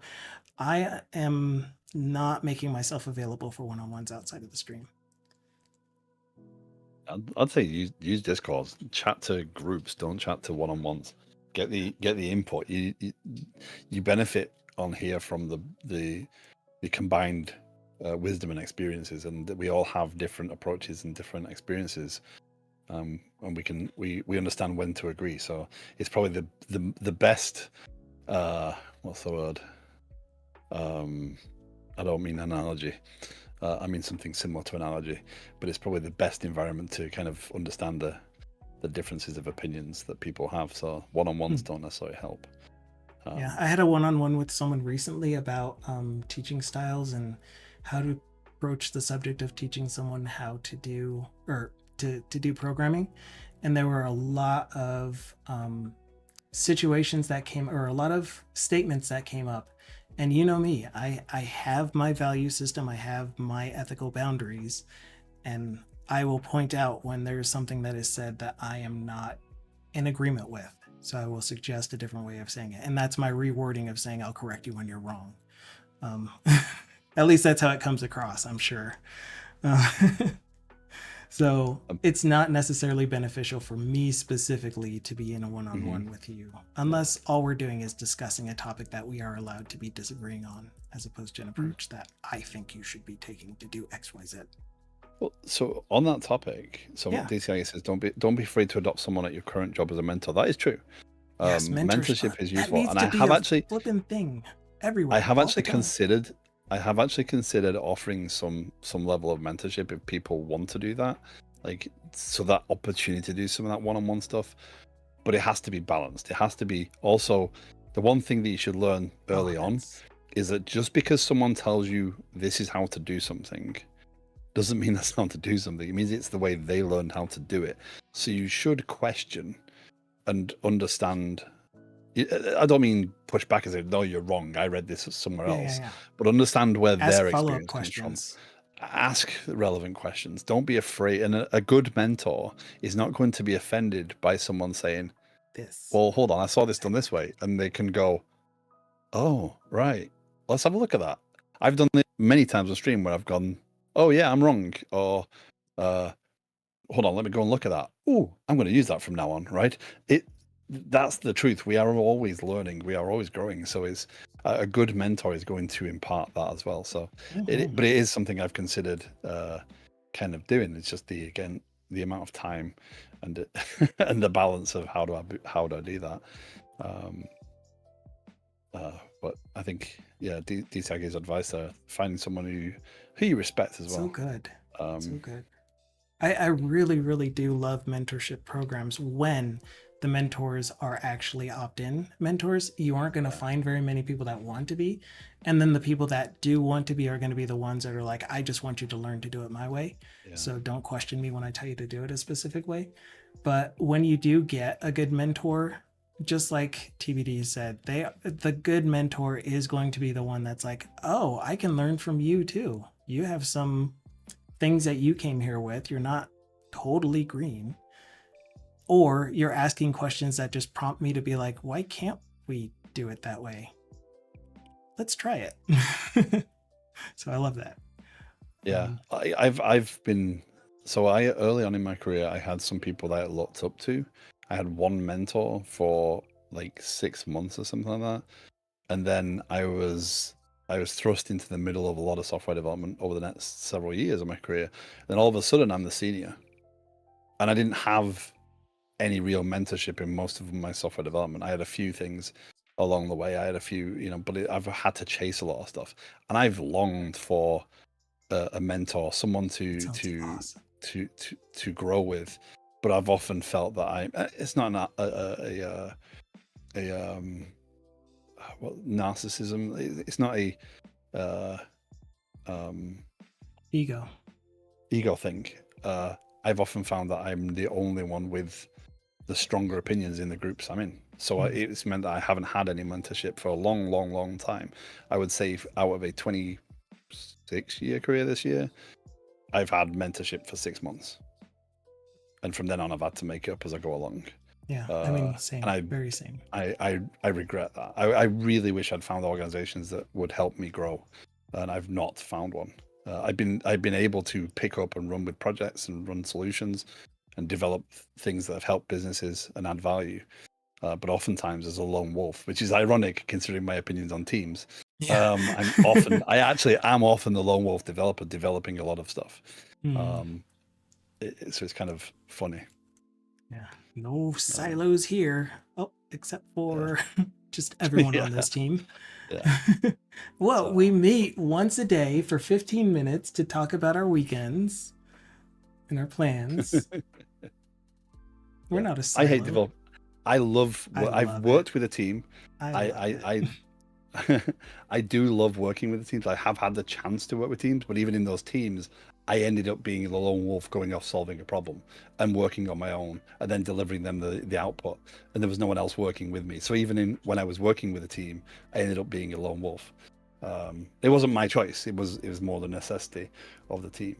But I love working with people. I love working with teams. I love working with collaborators. I think you explore ideas in a different way. Yeah. And They're all for that synergy. Yeah, AI can help you do that, but AI is also self-validating. Like, well, it tells you what you want to know. Yeah, that's what you mean. Okay, so I thought you were talking about AI being self-validating on itself, but it's a mirror to who is prompting the AI. It will agree with you. Yeah, just like the universe. So like the only thing that I was missing from doing solo development was feedback on the approach that I was taking to do things. I could read about as many different approaches as I could and still be like, all right, this is the one I'm choosing to do for this situation. This is what I'm adopting because it feels right to me, but not getting any feedback on reasons for other approaches or why the approach that I took might not be beneficial in the situation that I'm doing. That's what I was missing. I would have had that on a team, but there are a lot of other strings and stuff that come with working on teams that I'm just not really into. There are too many more of those than there are this one thing. Mm-hmm. That's why I started streaming. Yeah. And there are still too many things with streaming that are not in alignment with that, but that's fine. Yeah. I think DCAG and I are pretty much aligned in terms of our likes and dislikes of software. And again, I'm the same. I don't want to be the only one knowledgeable, and I'm actually in that exact same situation now. I am the only one, and I've just actually told my boss that I'm going to put a month delay on a project because I can't, in all good conscience, continue the path I was going on, which was one pushed on me by a previous I could say regime, but essentially, I can't, in good conscience, continue that path because it is the least maintainable and least safe way of doing things. So, and very lightly, very quietly, I will say to Marcus, it can have whatever personality you want mirrored back to you. That's you can do that if you want to. And some people when I work with people mine, are using that. When I work with Claude via Copilot, the way that I speak to it is the way that it responds to me because that's what I want to hear from it. And so it feels very synergetic because we are questioning the same things. We're like, is this really the right approach to do this thing? Let's look at it again together, even though it's doing all the work. And it's like, you're right, we should look at this. You're absolutely right. This is not doing the thing that you said it is. Here, let me comment this part out. Look, no error. Yeah. So I'm gonna pass something on that I was told in the first 6 months of my entire career, right? So back in 1999, I'm talking to my boss, right? And he got caught looking at something that you shouldn't look at work, right? And he turned around and he said, "No, no, no, no, no, no. I'm not looking at this for my personal entertainment. I'm looking at this for research." And he had to defend himself. And he said, and this has stuck with me ever since, he goes, if you want to look at the way that technology, especially web technology and technology in general, is moving, look at the adult entertainment industry, because they will always be further ahead and more innovative than a lot of uses. And I was reminded of that when you were just talking about the personality thing. Look at the uses of AI in those worlds. It's kind of scary what they've achieved in a very short amount of time. Again, with mirroring those tools. Is all that we want as humans is someone to mirror us.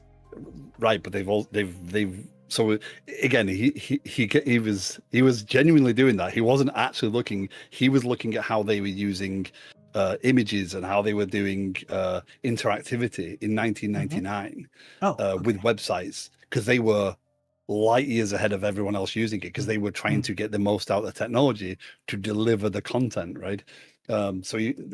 This was in my first 6 months as a developer. I'm sat next to a guy that's looking at naughty stuff on his work computer, saying no, it's for research. Yeah. So, but it reminded me of that, so I thought I'd share that tale. But yeah, that is time. So what a great tale to end on.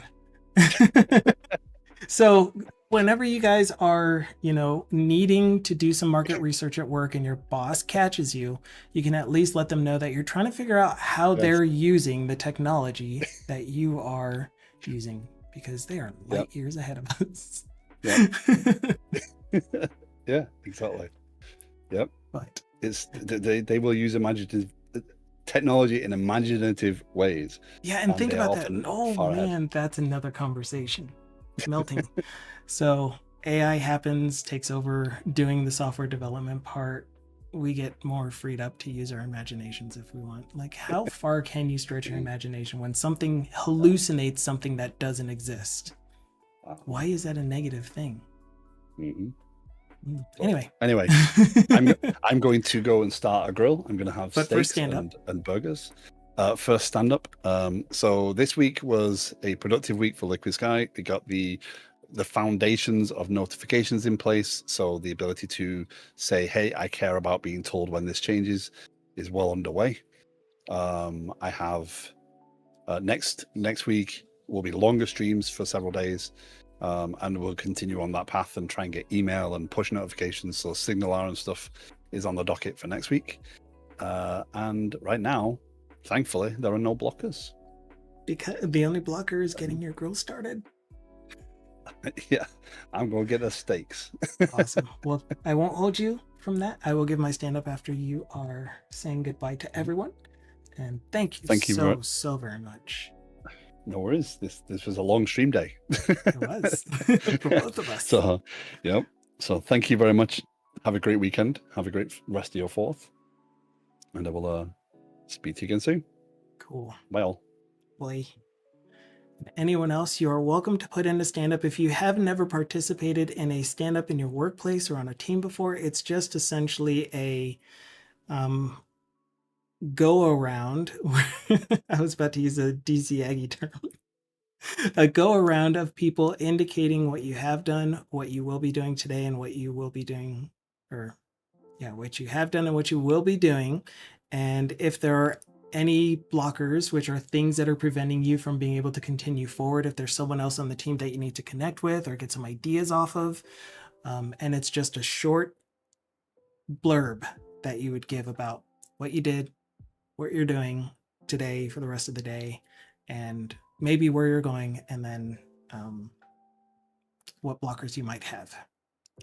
So you're welcome to type yours into chat. I will give mine really quick. So as I mentioned before, I have been working closely with Copilot. I tried Copilot in Visual Studio and found that it is, even though the models are available, the newer models are available, it is still not up to par with Copilot in Visual Studio Code. So I will continue to use Visual Studio Code whenever I want to use Copilot. But since I ran out of code behind stuff to take care of, what I was doing is Visual Studio Code, Copilot, do UI stuff, me do code behind fixing stuff, and then I will review the Copilot stuff and clean it up. Since I'm done with all of the code behind stuff, I started doing the UI myself, following the same pattern so that I could learn how to do UI at least the way that Copilot does UI. But it might improve my skills a little bit. So I'm going to continue that in that vein. So I finished most of the pages. In fact, I finished all of the pages, applying the same page layout template stuff and table templates. And now I got feedback from the customer for some bugs and stuff that are not working, and a wish list. I love wish lists, that waterfall approach, but I will plan them out and we'll get that wish list implemented. Okay, did I talk long enough for anyone else that wanted to put any stand-ups in chat? I don't know if you heard me when I greeted you, G-Bone, but hi, thank you for your contributions to the conversation. You had some great points. And every single one of you, thank you so much for being here today. It has been magnanimous, wonderful, longer than I expected it to be, but I mean, today is a holiday in the US, so why not just treat it as such? Scott is here. Hello, Scott. Thank you, Darun. TBD said, take care all. Last time I had a coworker, his response was, whatever trouble I'm in here is better than the trouble I'd be in with my wife. I don't know what points are for, by the way, the Stream Elements points. Am I supposed to have like a point store or something? Because you get paw points on Twitch, and that's different than the points in Stream Elements or something. I don't know. Okay, well, I will be back again on Wednesday then. I'll start giving my closer, but again, if anyone does have a stand-up you want to give, I will try to read that out. I'll be back again on Wednesday, but until then, if you enjoyed today's episode and you want to rewatch some of it or all of it, it will be available on YouTube immediately after the stream, as are all of my past broadcasts. All of my past broadcasts, you know what I mean.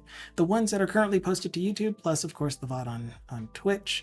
I stream Wednesday, Thursday, Friday, Wednesdays and Thursdays at 9:30 a.m. Mountain Time, which is UTC -6 currently. Fridays at 10:30 to 12:30, where we have community days like today, except shorter. And yeah, so I typically work on client projects using Blazor, and I really, really enjoy it. And I enjoy having you here. So until the next time, I need to find someone to raid.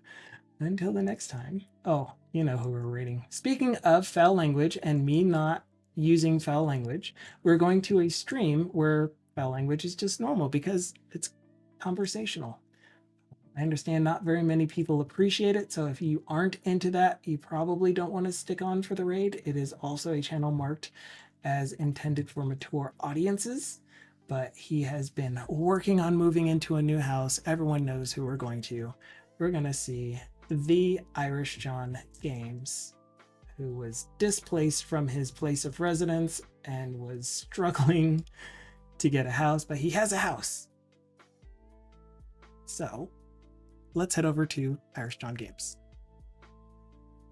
I was about to do a shout out for Irish John Games. Raid Irish John Games. Okay, and I'm sure he's expecting us anyway. So I'm glad that our stream took longer than usual. I'm glad we went over because we do get to raid and support one of my favorite game dev streamers. As rough as his language can be at times, I still thoroughly enjoy his stream and his content, and I try to support him as much as I can when I can. Okay, so ciao for now. I will most likely just push the raid button early. Yeah. See ya.